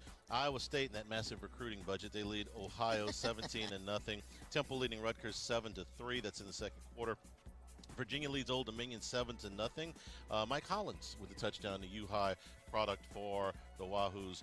Ball State leading Murray State 7-0 in the second quarter. Cal and Notre Dame are underway 5 minutes in. There is no score, and that is our college football scoreboard as Purdue just airmailed the 2-point. They get a touchdown, airmail the 2-point conversion, so it remains 15-10. What's 10 plus 7, Musso? 10 plus 7 is 17. And 17 is covering a 1.5-point yes, spread. Yes, it is. Okay, so all you need is a touchdown. All I need is a touchdown. And it makes the extra point. That's not a given. That's not a given. Musso sweating with the orange. We'll take a break. When we come back, Steve Robertson covering the Mississippi State Bulldogs. He'll be with us when we return here at Rouse's. Download the app and have curbside pickup here at Rouse's, Burbank at Lee. Eagle 98.1 Game Day. Brandon Hawley here. Wood windows with a lifetime guarantee? ReliefWindows.com. Eagle 98.1 WDGL and HD1 Baton Rouge. I'm Jay Ducote. I grew up learning how to cook at LSU tailgate parties and right in my own backyard. And I created JD's Louisiana products to bring that Louisiana flavor to you at home for your backyard cookout. JD's Louisiana barbecue sauce, Louisiana molasses mustard, spicy and sweet barbecue rub, and more are available at your local supermarkets or by logging on to jducote.com/shop. Put in promo code CST for 25% off at checkout. It's no secret. The best oysters in Baton Rouge are at Jolie Pearl Oyster Bar. Enjoy mouth-watering South Louisiana flavor and oysters from all over the country. And don't forget our nightly drink specials.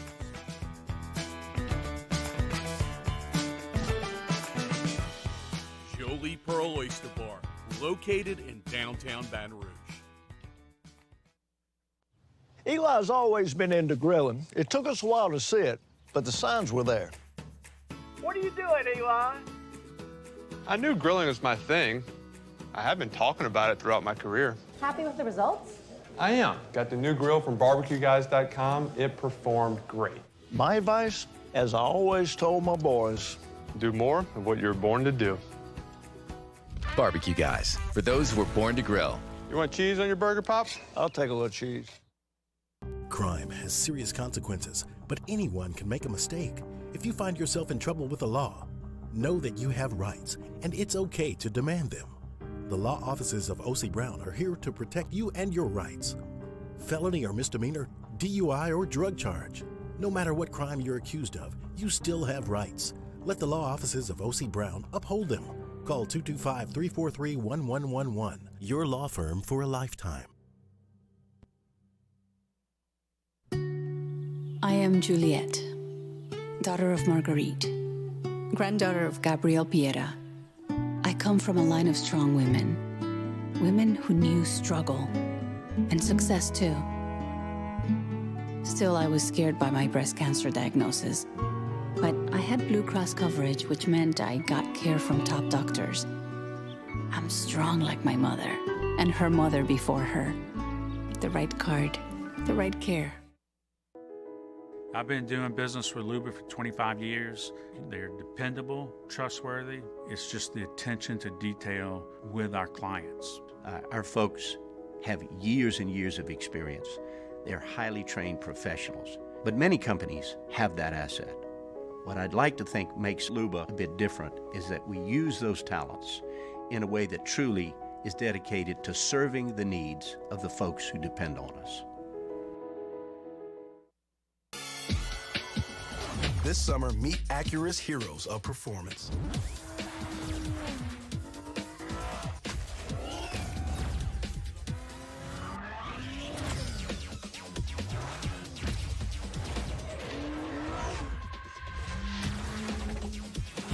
Eagle 98.1. Eagle 98.1 Game Day. Opposing Media. Presented by Rev. Fiber fast internet made in Louisiana.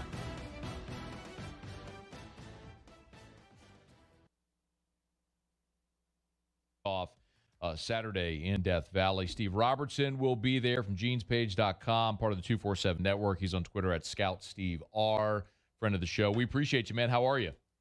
Man, I'm doing great. I'm actually looking forward to getting back to Baton Rouge. You know, I lived there for 16 years, and so I'm actually going down tomorrow. I'm going to have a nice meal somewhere in the capital city, and then cover a college football game on Saturday. Hey, Will Rogers, safe to say he's the best quarterback Mike Leach has had at Mississippi State. What makes him so effective in this offense? Well, I think the first thing, the learning curve wasn't very steep for him because, you know, he grew up the son of a high school football coach. It's very offensive-minded. So he kind of hit the ground running in many respects. It's a college prospect. He was pretty far advanced as far as film study and things like that. But, you know, Will's an ultimate competitor. You know, and he's not a guy that's going to take a lot of chances. He understands that the smart play is always the right play. And so he doesn't put the ball in harm's way very often. He did last year against LSU a couple times. He paid for it once. But he's matured, and I think his decision-making has gotten even better this year, and his arm's gotten a little bit stronger. And I just think he has the full command of the offense right now, which is why things have gone so well. Does he have the receiving talent outside to compete with the elite-level defensive backs in the SEC?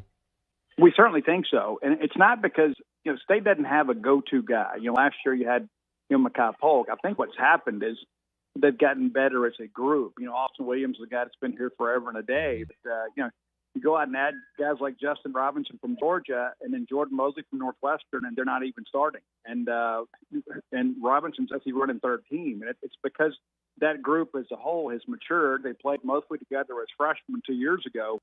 And so by committee, they're really getting it done. And I think most people that are followers of Mississippi State football would probably agree that it's probably the most wide receiver talent Mississippi State's ever had.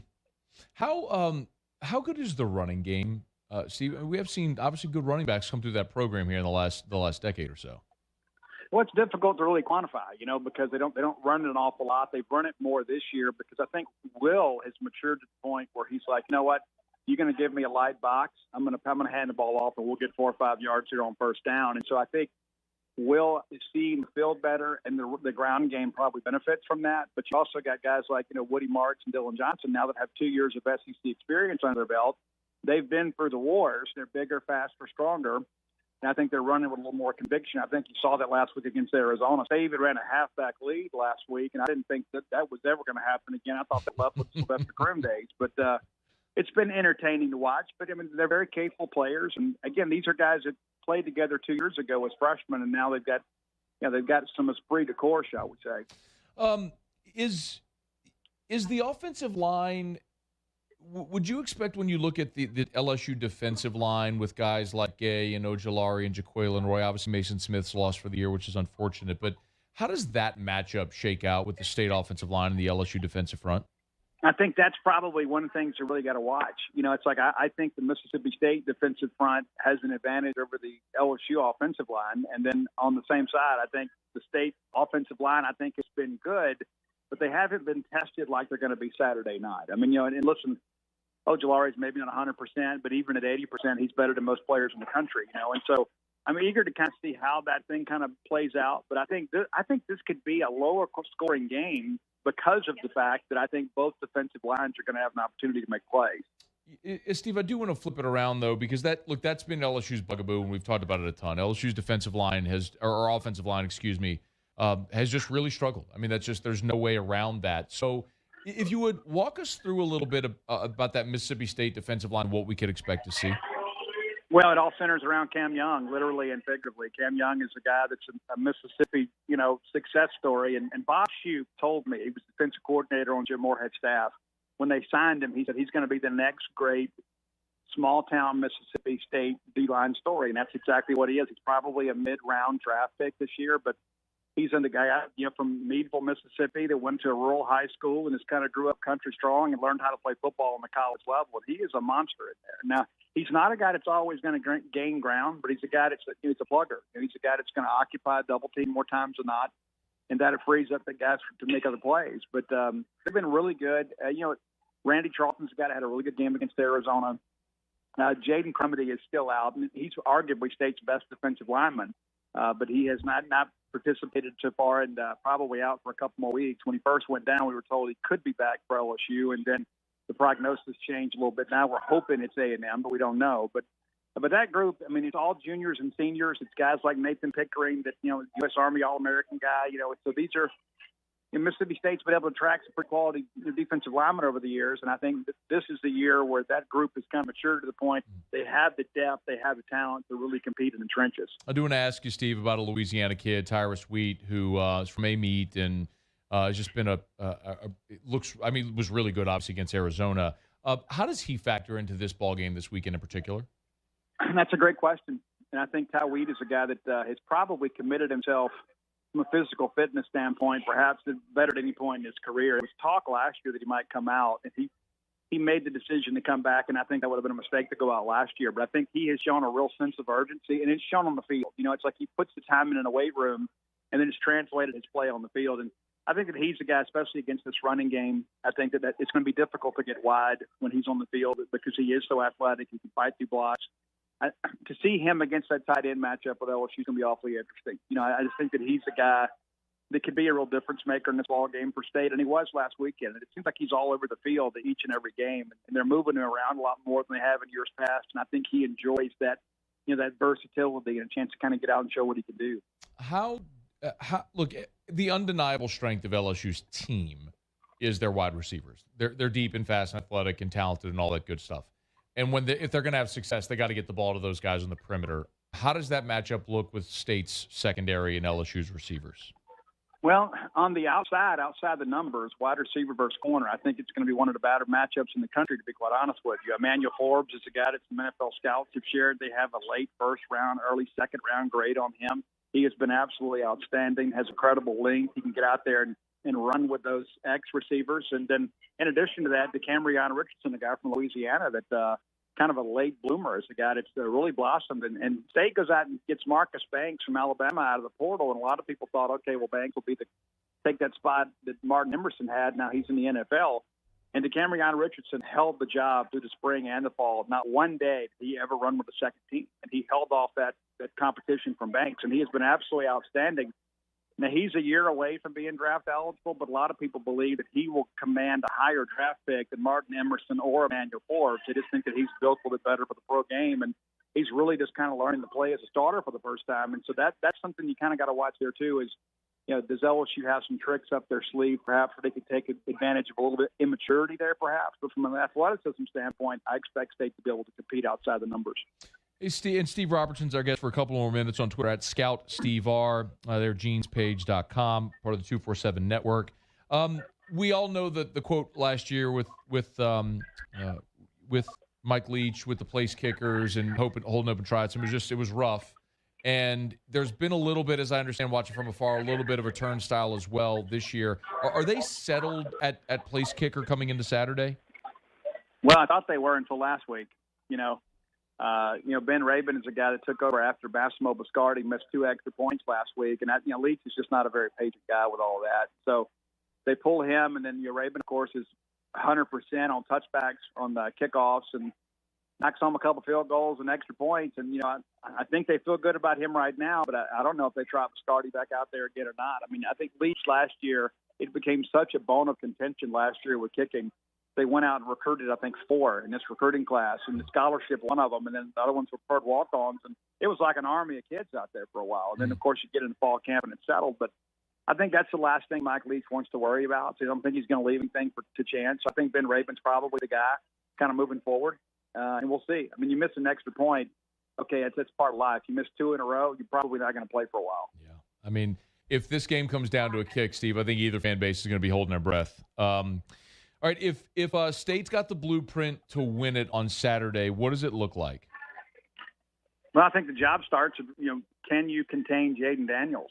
I think he is skilled enough as a passer that it's very concerning. But what worries you is what does he do when he plays outside the offense? What does he do when things break down and he gets outside? And State had some issues with that last week. They were able to get pressure on DeLaura, but didn't always get him on the ground. Well, DeLaura wasn't a real running threat. Daniels could be. I mean, that's a guy right there. You drop into coverage and you miss a tackle in containment. Next thing you know, he's running 25 yards, and next thing you know, you're on SportsCenter. And so that's the big concern, I think, for State is can they contain Jaden Daniels' running ability? Because he's not a dual-threat quarterback in that respect. He is an elite quarterback that has the ability to run the football. And so it makes him different, I think, than a lot of other quarterbacks that maybe are similarly situated. I think that's job one. You've got to make Jaden Daniels be a quarterback and not beat you in a game of backyard football. Now, I think, secondly, State's got to keep Will Rogers upright. You've got to find a way. LSU's going to make some plays. There's no doubt about it, especially with that front. You got to get some protection and then be able to kind of attack down the field. And I don't know how vertical State goes, but, working horizontally and kind of working those intermediate routes and kind of death by 1,000 cuts, I think that's, State's a ball control offense. People don't think about that because we don't run the football that often. But you look up every year and State's among the national leaders in time of possession, which Leach thinks is a meaningless stat. But when you've got to chase those receivers, for 40, 45, 46 minutes a game, it's going to wear on your secondary. LSU and Mississippi State Saturday, 5 o'clock in Tiger Stadium. He's Steve Robertson, genespage.com. He's on Twitter at ScoutSteveR. Steve, we always appreciate it, man. Have a great weekend. Thanks for the time. Thank you, Matt. At All-Star Toyota, you get it all. If you're in the market for an all-new Toyota vehicle, come see our friendly and knowledgeable sales team at All-Star Toyota. Located in Baton Rouge at the corner of Airline and Goodwood, we've been serving our community since 2005 by offering a large selection of new Toyota cars, trucks, and SUVs. Get behind the wheel of your dream car and take a test drive at All-Star Toyota today. Oh, hey, what's up? It's Big D and Bubba, 100.7 The Tiger Morning Show. We'd love for you to join us every weekday, 4 a.m. till 9 a.m. Yeah, everything you want in a show. Country music. We got laughs. We got celebrity in-studio guests. We just need you. Join us every weekday morning, 4 a.m. to 9 a.m., right where it all started. That's right. Louisiana's country station, 100.7 The Tiger. ServiceMaster Elite create clean, disinfected work environments. As a local business, we take pride in serving the New Orleans and Baton Rouge areas. Our cleaning protocols follow CDC and OSHA standards for healthcare settings, offices, senior living, restaurants, and industrial plants. Contact ServiceMaster Elite to get your operation ready for reopening with germ disinfection cleaning. ServiceMaster Elite, the trusted choice in professional cleaning since 1996. I've been doing business with Luba for 25 years. They're dependable, trustworthy. It's just the attention to detail with our clients. Our folks have years and years of experience. They're highly trained professionals, but many companies have that asset. What I'd like to think makes Luba a bit different is that we use those talents in a way that truly is dedicated to serving the needs of the folks who depend on us. I'm Jay Ducote. I grew up learning how to cook at LSU tailgate parties and right in my own backyard. And I created JD's Louisiana products to bring that Louisiana flavor to you at home for your backyard cookout. JD's Louisiana barbecue sauce, Louisiana molasses mustard, spicy and sweet barbecue rub, and more are available at your local supermarkets or by logging on to jducote.com/shop. Put in promo code CST for 25% off at checkout. It's no secret. The best oysters in Baton Rouge are at Jolie Pearl Oyster Bar. Enjoy mouth-watering South Louisiana flavor and oysters from all over the country. And don't forget our nightly drink specials.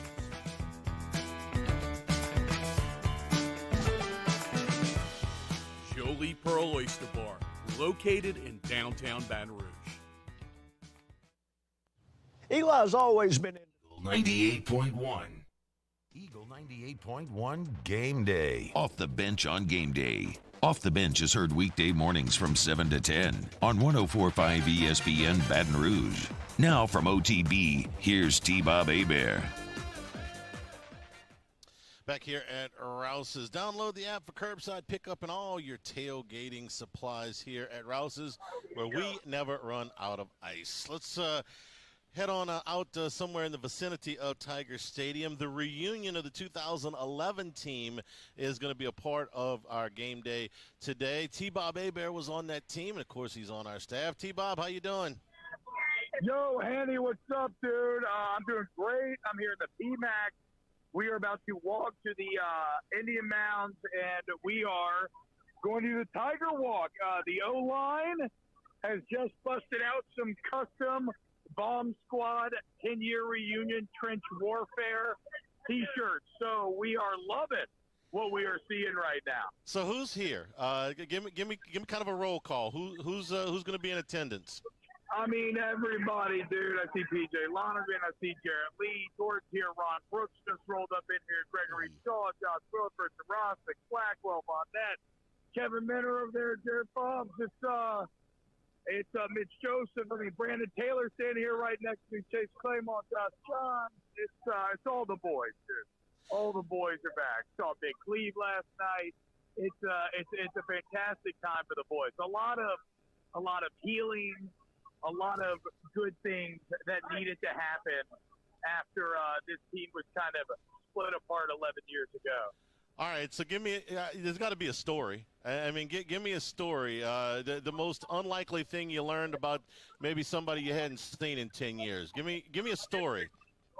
I mean, what's really trippy is just everybody has kids that are all playing together. Like, they're all, like, running around like these people that used to get like blackout drunk with and make awful decisions. Like, we all have like little human beings that we are now responsible for keeping alive. That's pretty wild.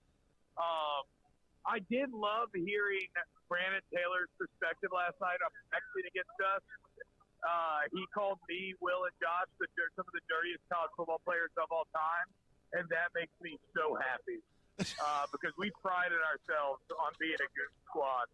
And we got some confirmation on that last night. All right, and I have to ask, Les Miles is could not make this event, correct? No, I did not see Coach Miles. I mean, you know, obviously that's like one of those things where things outside of football have probably, and I just mean in terms of like TR and everything, and LSU. You know, I don't know. I had to ask. This is actually, you know, we need a shout out here. It's really Josh DeRosset because this was really put on by him, and he's one that got this ball rolling. And you know, he has a crazy story. On that 27, he got hurt before he started. Blew out his knee in practice, and it was devastating. But he ended up becoming our line coach essentially because Greg Stadrawa became offensive coordinator. And so suddenly on game day, we had no O-line coach on the sideline. Like Ensminger would show up every now and then, but really it was Josh. And we actually gave him a Gatorade bath after the SC championship. And then here he is 11 years later. He finally made this reunion happen. DeRossi, correct me if I'm wrong, he's from New Iberia, right? Yeah, he's a variable. Yeah.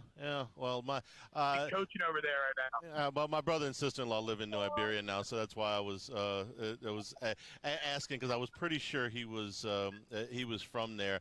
All right, so you guys going to be on the field before the game? Is it in the middle of the game? What's the protocol here? Yeah. Okay, so I think we are getting recognized in Death Valley the second break of the first quarter. So, and we're about to do the Tiger Walk right now. We'll be on the field before the game, and then, getting recognized, and everybody will go their separate ways. All right, man, I'm going to let you go. I'm going to let you go enjoy the time with your old teammates. Enjoy the Tiger Walk. Talk to you after the game for Whiskey and Wine. Hell yeah, boys. Take it easy, dude. Thanks a lot, T-Bob. Appreciate it. That really could have been a lot worse. It really could have been. I mean, Hanny, look, it's 2:18 in the afternoon right now. Yeah. I mean, you still got some time. We took a chance. We took a chance. I mean, it was all right. No, it was good. It was good. Bad. If we'd done this at 4:15. Oh, no, there was it wouldn't have happened. Yeah. I don't think you would have answered the phone. And at 8:15 for Whiskey and Wine. You think Scone's doing it solo tonight? If not in theory, then certainly. Yeah. If not in practice, then certainly in theory. Yeah. I would say.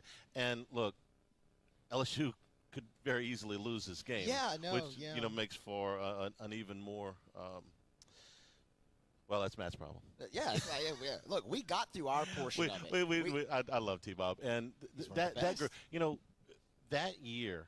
Everybody says, man, that must have been the most fun year to do post game. I'm like, it was awful. It was awful. Nobody had anything to call and complain about. We did it, with the exception of the Oregon game, which was the first game. It was really exciting. It was 8 weeks worth of pregame for Alabama because LSU was routing everybody. I mean, it's the worst they ever beat Florida. It's the worst they ever beat Auburn. Those two games, which are just linchpins on the LSU schedule, were 35-point blowouts, and me and Rich are sitting there to go do post game. It's like, people would call and go, "That was a really good game," and that's it, because there was nothing else you could say. It was 8 weeks worth of lead up to the Alabama game, and then after that, it was another 4 weeks of lead up to the SEC championship game. It's a shame that what happened at the end happened, because that team should be celebrated as one of the best that has ever put the uniform on, okay? They're not as good as the 19 team, but if you rank the LSU teams 1 to 130 in the history of the school, 130 years they've been playing football, that team's in the top 5, if not in the top 3.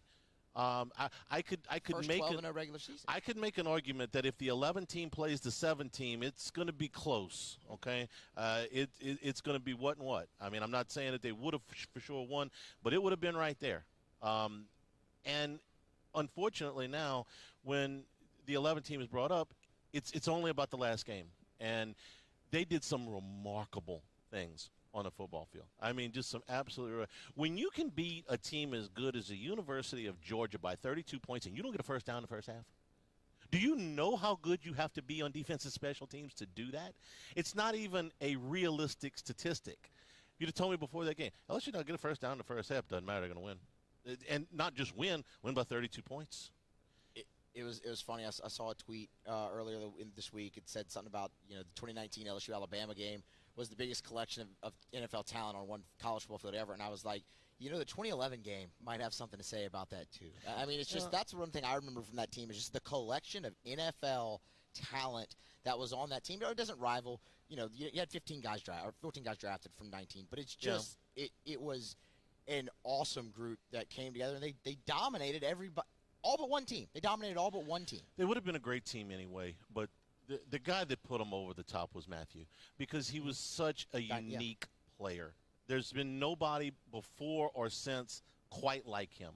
I've never, all of the football I've ever watched, I've never seen anybody quite like Tyrann Mathieu. He was the guy that took them from great team to potentially one of the best ever here at the school. You went to each game saying, how is Tyrann Mathieu going to take the football away, or how is he going to impact this game? Because it's not a matter of if, it's a matter of when he does it. He's going to make a play that is going to swing things in LSU's favor. We'll take a break. Oklahoma 49-14, finishing up with Nebraska as we are getting ready to kick off the second window of games here at the bottom of the hour. We're at Rouse's. Download the app for curbside pickup for all your tailgating supplies right here just down the road from the LSU campus. This is Eagle, 98.1 Game Day. They said I was small, weak, said my heart wasn't strong enough. But I showed them what heart looked like, again and again and again. Mom got me the right care, the right doctors with Blue Cross coverage. Don't let people tell you who you are. Show them. The right card, the right care. I've been doing business with Luba for 25 years. They're dependable, trustworthy. It's just the attention to detail with our clients. Our folks have years and years of experience. They're highly trained professionals. But many companies have that asset. What I'd like to think makes Luba a bit different is that we use those talents in a way that truly is dedicated to serving the needs of the folks who depend on us. This summer, meet Acura's heroes of performance.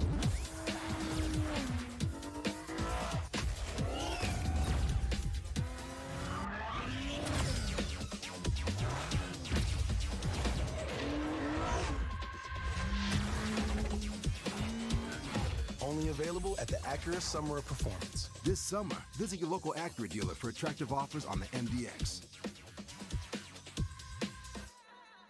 Gulf Coast Office Products is a nationally recognized Savin office equipment dealer based right here in Louisiana. Over 100 employees strong, Gulf Coast has the boots on the ground to support all vertical markets, from education, engineering, legal, and finance. With the latest in office technology, from desktop to production segment units, Gulf Coast and Savin have the perfect fit for you.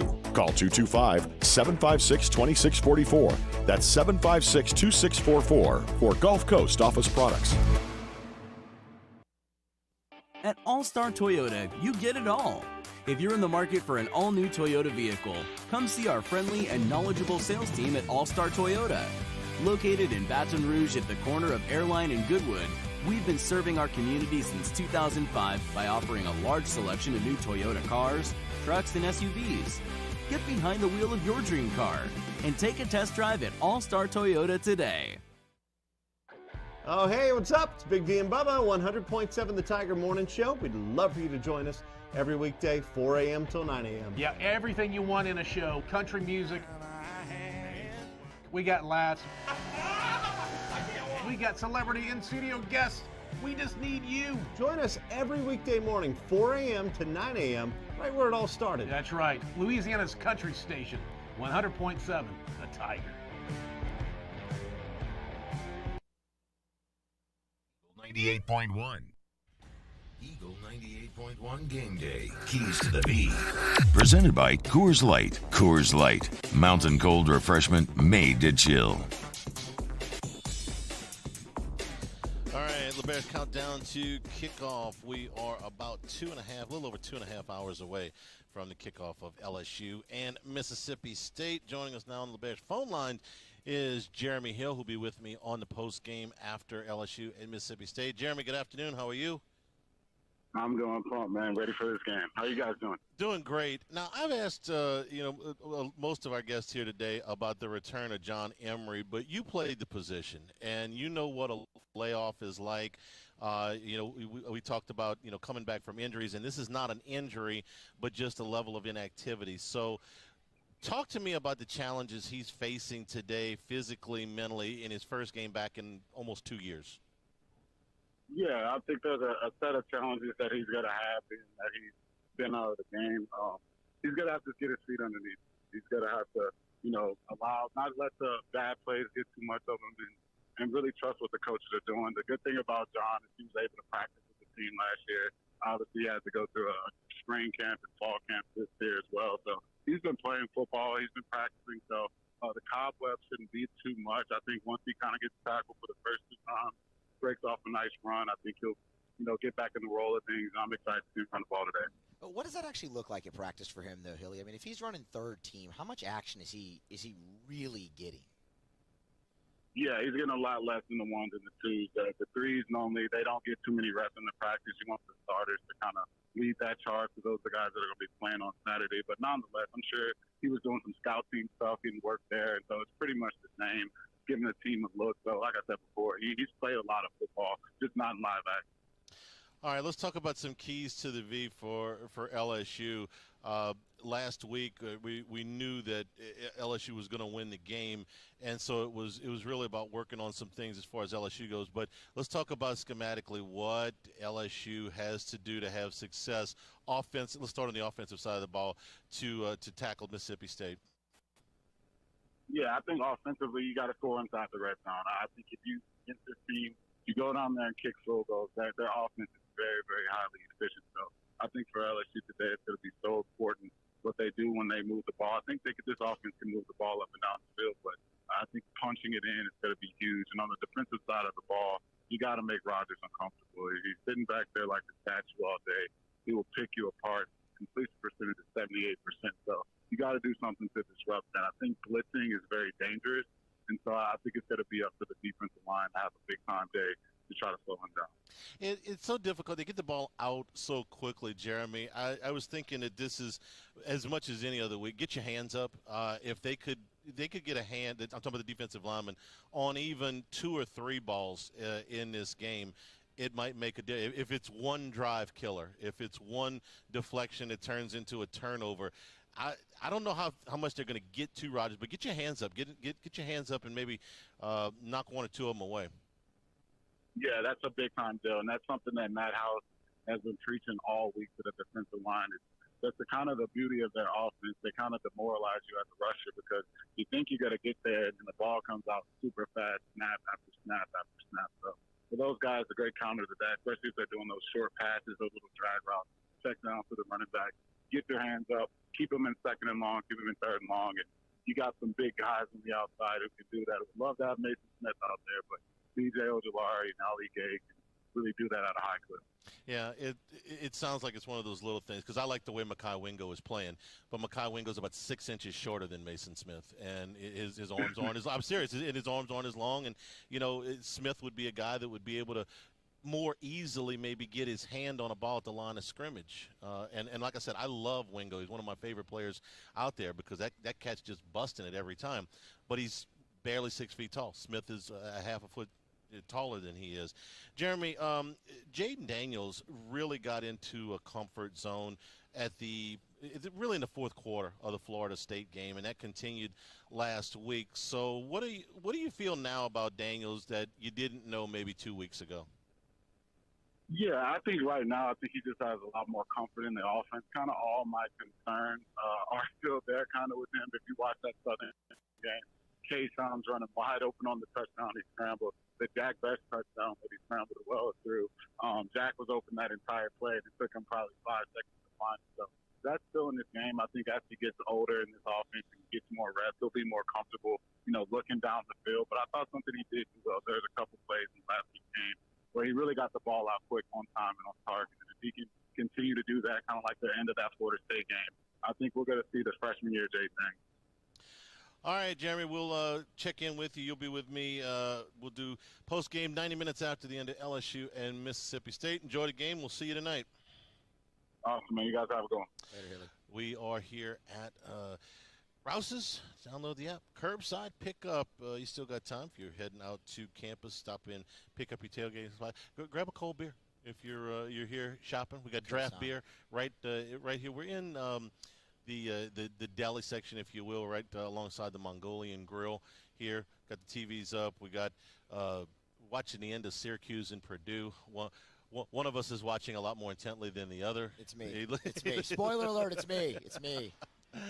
We'll get you a full scoreboard before we wrap up the show. When we return, Chris Blair inside the stadium with the voice of the Tigers. That's next. Eagle 98.1 Game Day.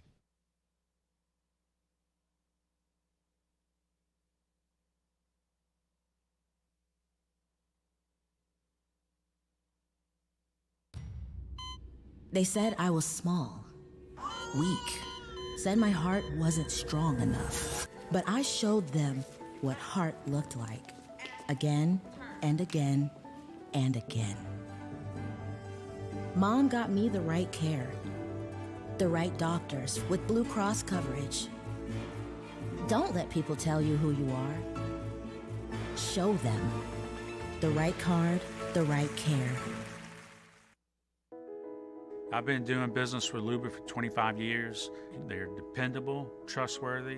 It's just the attention to detail with our clients. Our folks have years and years of experience. They're highly trained professionals. But many companies have that asset. What I'd like to think makes Luba a bit different is that we use those talents in a way that truly is dedicated to serving the needs of the folks who depend on us. Gulf Coast Office Products is a nationally recognized Savin office equipment dealer based right here in Louisiana. Over 100 employees strong, Gulf Coast has the boots on the ground to support all vertical markets from education, engineering, legal, and finance. With the latest in office technology from desktop to production segment units, Gulf Coast and Savin have the perfect fit for you. Call 225-756-2644. That's 756-2644 for Gulf Coast Office Products. At All-Star Toyota, you get it all.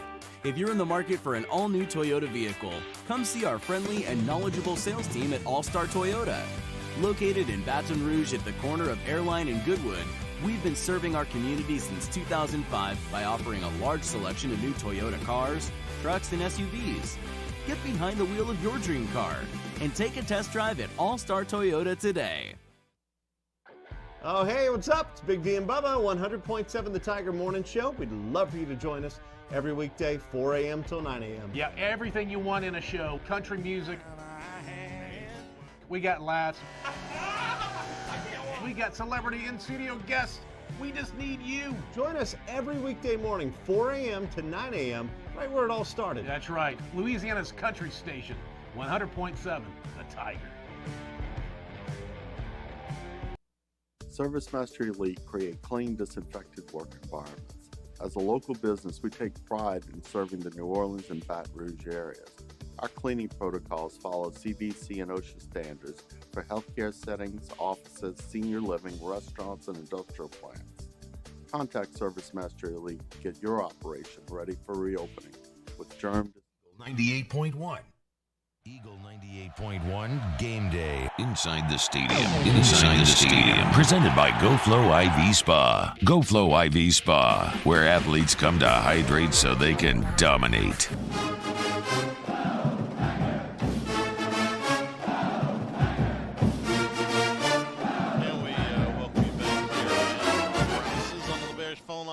In Tigers Stadium, the voice of Tigers, Chris Blair. Chris, good afternoon. How are you? I'm good, Charlie. Good, Charlie. Enjoying what, it's a little warm out there, but otherwise, it really kind of feels like football weather, at least for this time of the year. And I think by the time, we get started tonight, it's going to feel pretty good. It should be a great, great day for football. I blamed all the traffic problems last week on Gordy. He told me that he's got all that fixed for this week. So you have a little bit easier ride into campus today? Yes, from an angle of which I will not speak again, but yes, my ride in was pretty smooth. And I got to tell you, making my way over to Tiger Stadium, I mean, I think the crowd's going to get here. Don't get me wrong. I'm not saying that it's not a buzz of activity here, but it's not like it was last week. Yeah, give me from your vantage point. I know we talked to you well before the game, but the during the halftime, and I know the traffic was bad afterwards, and we get that, and hopefully they worked a lot of those problems out. But I know that they have worked on that all week. So just from your vantage point, what was it like last week? It was crazy. I mean, I told you when we talked how just at the time I arrived on campus, it felt like a big-time SEC matchup. I mean, there wasn't an empty spot. There were people, just long lines of people walking and crossing streets. And then, leaving. I mean, I came down the elevators and everybody just shook their head and goes, where do you think you're going? Nobody's going anywhere. I said, okay, well, I'll just go back to my office. So I sat there for an hour and a half, 2 hours, watching a steady stream of brake lights on Nicholson, really not moving all that much. And to think about it, Charlie, I know you've talked about it all week. I mean, I don't know what the numbers were, 20,000 Southern fans, 30,000 Southern fans, people that just wanted to be a part of that historic day. I mean, I know Mississippi State's going to bring some people here, but I think you have to look at 200,000 people in this small area with not a lot of arteries to get out. I want to think that today is going to be a little smoother. Hey, it's not going to be jump in your car and get home. Don't get me wrong. But it's not going to be what it was last week. Somewhere in the athletic department, I know that they take aerial photographs of game day. And when you if you run across some, would you just email them to me? I just like to see, the aerial photos. In fact, they really ought to publicize them, because I'd like to see some of the overhead shots of what it looked like from the air. And I know that those pictures they probably have them somewhere around there. I'd love to see what it looked like from a bird's eye view last week against Southern. Yeah, no doubt. I mean, I think it was, as I mentioned, it was great to be a part of it. Great to say for everybody that was here. And, it's interesting. You get beat 65-17, and it's still after the game. We're running into people in Columbia Blue, and they were smiling. I think everybody had a good day. And it's not often that a team comes over that's overmatched, that on paper has no chance. And, in fact, it's 65-17. But I think everybody went home pretty happy. Lost in all of this is the fact that this was Brian Kelly's first home game as LSU coach. That story, which in another year, if they had been playing Utah State, just for example, that would have been one of the biggest storylines that we talked about. But because of the uniqueness of the game, that kind of got lost. Being around him this week, I know that, preparing for an SEC team, got a lot on his mind, but had to be a pretty nice opening salvo for him at Tiger Stadium. On Thursday night, Charlie, the first question I told him, I said, hey, Coach, on his radio show, I said, we can talk about the X's and O's. We'll talk about what a great day it was for the community, for the city, for the state. I said, but how was it for you? It was your first game, and you got the win at Tiger Stadium. And he really, you could tell, it was important to him. And I think he followed that up with the fact that, he handed the game ball out to Micah Baskerville, and then just a few seconds later, several of the team members handed him a game ball. And when he told that to me, I was sitting, right next to him, and you could tell it hit him in the feels. And so I think, it was a big day for him. And I think you're right. There were so many other storylines. We kind of forgot that was his first game leading the team under the win bar and picking up a victory. But I know it meant something to him, but he's pretty much stay on task, as most coaches are, and he quickly snapped back in, and we were talking about how to get ready and how to prepare and get better play against better competition tonight. Yeah, this one's got a lot of different angles that we can go at, so I'll just ask you what some of your key points looking at tonight's game as LSU comes in here as a small underdog. I'm trying to figure out, and I will be watching early. I think everybody's going to be watching early. I know you will, Charlie. How is Matt House going to try to defend, Will Rogers in this air raid attack? And, we've talked about it a lot this week. It is a lot like the option, second in the country in time of possession. They just want to keep you on the sideline. And if they can get 3 yards, 4 yards, 3 yards, 5 yards, they'll do that all night long. Now, Rogers will take a few vertical shots when he realizes or sees a matchup one-on-one. But they'll be happy to just move the ball down the field and keep your offense on the sideline. So how is LSU going to come after him? Are they going to try to pressure Will Rogers? Because that's the biggest improvement I've seen. He gets rid of the ball extremely fast. They've only given up 3 sacks, so far through 2 games. And they're averaging just over 6 yards per play on offense. So are you going to drop everybody back in coverage? Are you going to try to maybe rush 3, maybe bring a pressure point from somewhere else, try to disguise that a little bit? I think, to me, that's the big one. How can you, even if you don't sack him, how can you just disrupt him? And I got to be honest, you go back and look at last year's game, there were times where they were able to do that up in Starkville where, they didn't necessarily get to him or get home, but they just kind of threw a wrench in the gears for this offense. That's number one for me. And then secondly, I think, LSU's returning 72.5% of all the receptions last year. You may not realize, or people may not realize, Mississippi State returns the second most veteran at 72.2% of theirs. Have we seen this secondary for LSU been tested against Florida State, against Southern? For me, I haven't. And so, now we're going to see, with the number of guys, Bernard Converse, the transfer, we're going to see Seven Banks for the first time ready to go, transferring from Ohio State. But with Garner and some of the other guys, Colby Richardson, how are they going to handle a veteran Mississippi State receiving corps? Ball control raid just doesn't sound as cool as air raid, Chris. But, you're right. It's kind of what they have become offensively. And that receiving core is a big part of how they control of football. I watched the Arizona game last week because, post game ran until very, very late. And that's exactly, they were in control of that game against the Wildcats pretty much the whole way. What's coming up as we hand the baton at the top of the hour to the network on pregame? Well, we're excited because we're back at Tiger One, and I know Marlon, Brandon, and Hunt. They're going to talk about the matchup, obviously, but we're going to talk a little bit. I know fans will like this.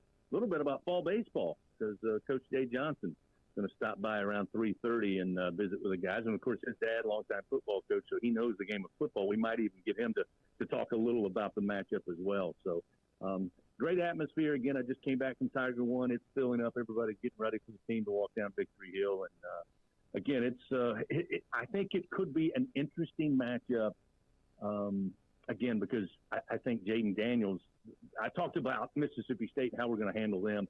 It'll be interesting to see against what I think is Zach Arnett's very good defense. How are they going to attack Jaden Daniels? Do they want to keep him in the pocket? Can they keep him contained? I like what he did last week, not only running the football, but also extending plays and moving the pocket and using all of those weapons he's got around the field. Chris, have a great call and appreciate it. We'll talk to you next week. You got it, Charlie. Thank you, bud. All right, we'll take a time out here at Rouse's. And before we do that, Andy, Running Boards Marketing. They can help your business stand out. They do. Giant LED billboard trucks. They drive eye-catching ads. It's impossible to miss. Check them out. runningboardsmarketing.com. Syracuse down 4 points with the football in Purdue territory. 22 seconds to go. We'll let you know what happens when we return here at Rouse's. This is Eagle 98.1 Game Day. Eli's always been into grilling. It took us a while to see it, but the signs were there. What are you doing, Eli? I knew grilling was my thing. I have been talking about it throughout my career. Happy with the results? I am. Got the new grill from barbecueguys.com. It performed great.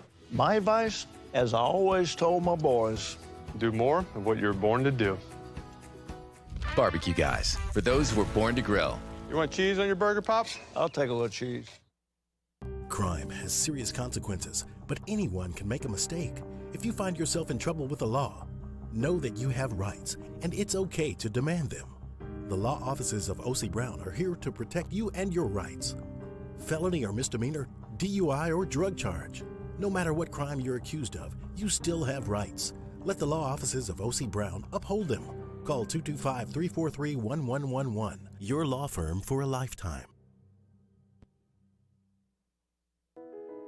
I've been doing business with Luba for 25 years. They're dependable, trustworthy. It's just the attention to detail with our clients. Our folks have years and years of experience.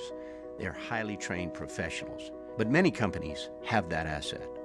What I'd like to think makes Luba a bit different is that we use those talents in a way that truly is dedicated to serving the needs of the folks who depend on us. This summer, meet Acura's heroes of performance.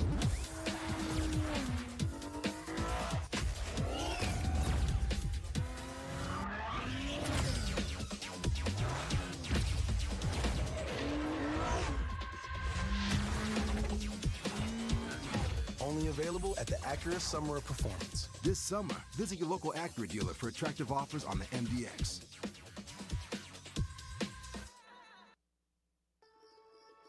When I was a boy, I spent my days climbing trees, catching fish. Barefoot in the river I walked, listening to crickets, counting stars. This was home. After my stroke, I wondered if I'd make it back to the people and places I love. But I got the right doctors with Blue Cross coverage. Your card matters. Your home does too. I've been doing business with Luba for 25 years. They're dependable, trustworthy. It's just the attention to detail with our clients. Our folks have years and years of experience. They're highly trained professionals, but many companies have that asset. What I'd like to think makes Luba a bit different is that we use those talents in a way that truly is dedicated to serving the needs of the folks who do. 88.1. College football scoreboard. Ralph's Market, where quality and customer service are a family tradition. Purdue 29, Syracuse 25.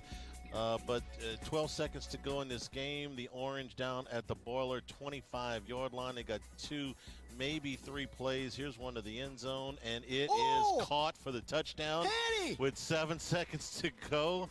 And Syracuse is taking a 2-point lead.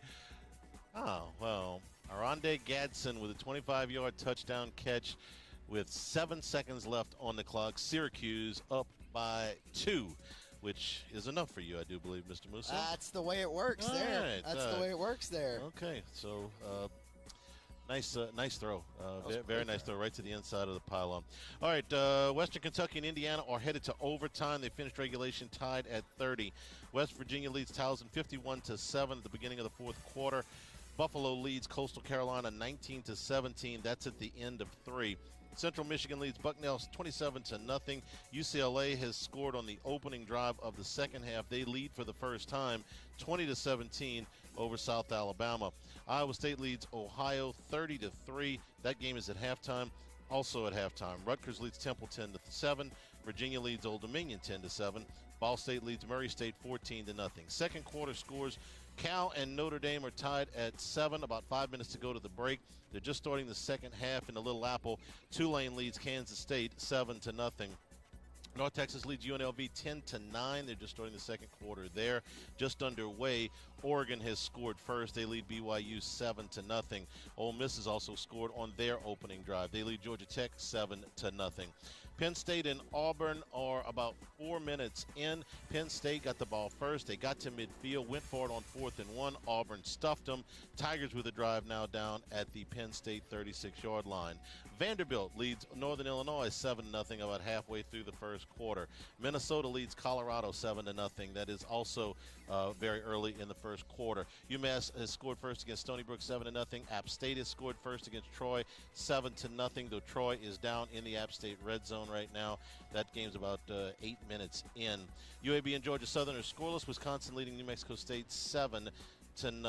Earlier finals today, it was Georgia 48-7 over South Carolina. Stetson Bennett threw 2 touchdown passes and ran for 1. Number 4 Michigan shut out UConn 59-0. Number 6 Oklahoma routed Nebraska 49-14. First game without Scott Frost. Mickey Joseph, the interim coach. Oklahoma got 2 touchdowns from Dylan Gabriel and a 61-yard touchdown run from Gabriel as well. Number 9 Kentucky shut out Youngstown State 31-0. Will Levis a couple of touchdown passes. Number 17 Baylor beat Texas State 42-7. Virginia Tech beat Wofford 27-7. Missouri beat Abilene Christian 34-17. Army over Villanova 49-10. Southern Illinois gets their first win of the season. They upset Northwestern 31-24 in Evanston. Cincinnati beat Miami of Ohio 38-17. Bearcats fell behind 10-0 in that game, but it was all Cincinnati from that point on. And Kent State beat Long Island 63-10. From last night, Musso, real quick, Florida State beats Louisville 35-31. Starting quarterback goes down. Jordan Travis goes down for Florida State, and they win the game anyway. I thought that this was an ugly game from LSU's standpoint for one number, 495. That's what Louisville put on Florida State's defense. I understand Florida State offensively, had to change quarterbacks, and it's a big deal because Travis is such an important part of what they do. But the fact that Louisville, who is okay, I like Malik Cunningham. I think he's a good player. He ran for 127 yards last night, not unlike what Jaden Daniels did. But Louisville put up 495 yards against this group, and LSU didn't. Yeah. So that game gave me a little bit of pause last night. I didn't feel good about that watching it from LSU's standpoint. No, not at all. But, I mean, you're right. A dynamic athlete at quarterback, it's kind of the same thing. It just, I don't know. I prefer to leave that in the rearview mirror. Really nice win for Florida State. I mean, you lose your quarterback and still win anyway on the road. But, yeah. I'm going to shut up about them for now. They're 3-0. And look, you're through a quarter of your schedule. You went on the road to get 2 of these wins. A road game and a neutral site game. I just don't think they're that good. It's an ugly 3-0. Well, For being 3-0, look, you don't apologize for winning. No, right? an ugly 3-0 is better than a pretty 1-2. Exactly. We'll take a break, come back, and wrap things up. We are at Rouse's, our countdown to kickoff presented by LaBerge. We are 2 hours and 8 minutes away. This is Eagle, 98.1 Game Day. Oh, hey, what's up? It's Big D and Bubba, 100.7 The Tiger Morning Show. We'd love for you to join us every weekday, 4 a.m. till 9 a.m. Yeah, everything you want in a show. Country music. We got laughs. We got celebrity in-studio guests. We just need you. Join us every weekday morning, 4 a.m. to 9 a.m., right where it all started. That's right. Louisiana's country station, 100.7 The Tiger.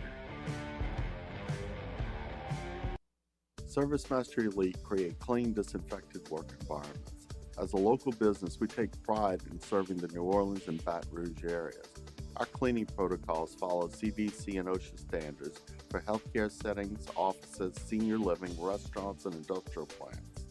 Contact Service Mastery Elite to get your operation ready for reopening with germ disinfection cleaning. Service Mastery Elite, the trusted choice in professional cleaning since 1996. I am Juliet, daughter of Marguerite, granddaughter of Gabriel Piera. I come from a line of strong women who knew struggle and success too. Still, I was scared by my breast cancer diagnosis, but I had Blue Cross coverage, which meant I got care from top doctors. I'm strong like my mother and her mother before her. The right card, the right care. I'm Jay Ducote. I grew up learning how to cook at LSU tailgate parties and right in my own backyard. And I created JD's Louisiana products to bring that Louisiana flavor to you at home for your backyard cookout.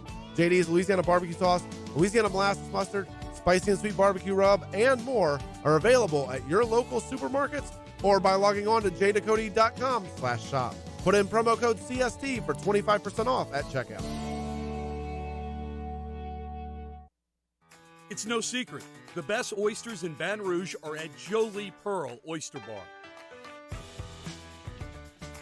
Enjoy mouth-watering South Louisiana flavor and oysters from all over the country. And don't forget our nightly drink specials.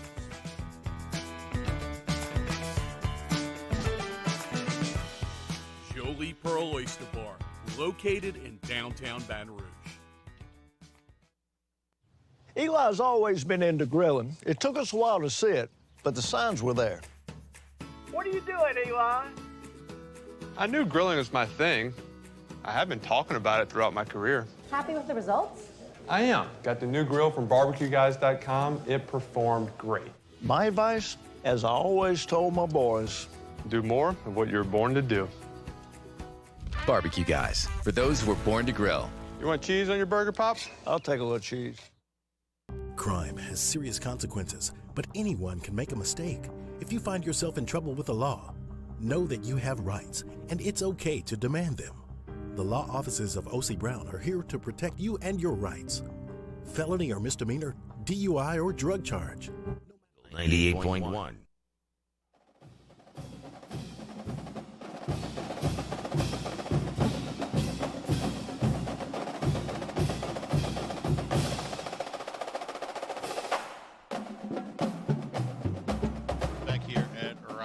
As we wrap up Eagle 98.1 Game Day. You survived there, Moose. 32-29, Syracuse. What a roller coaster, huh? Yeah.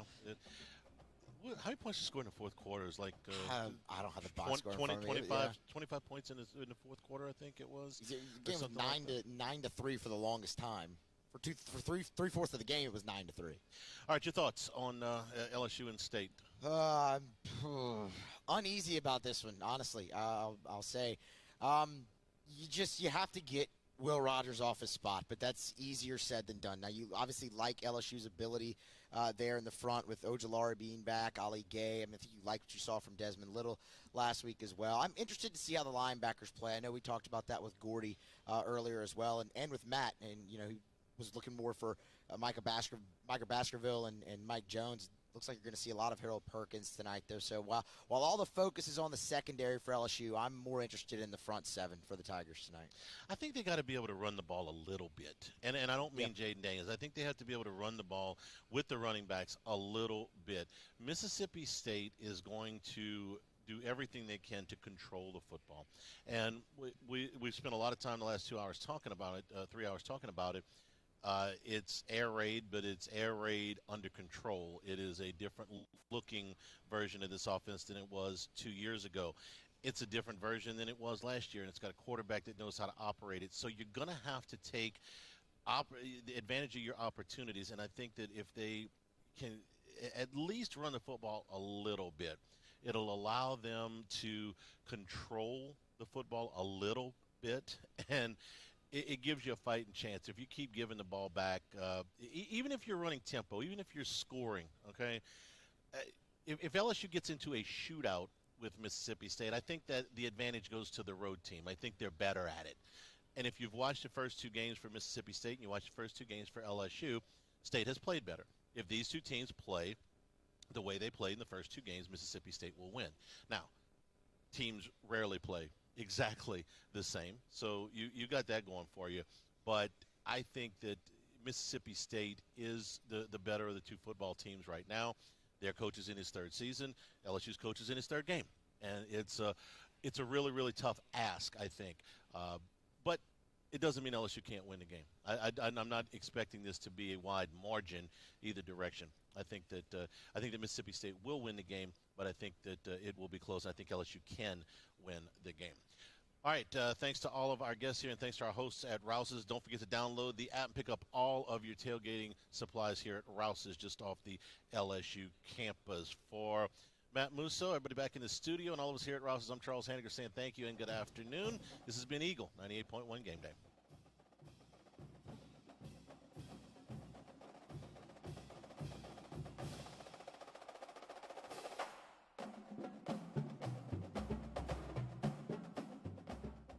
Get a free roof inspection by Garcia Roofing.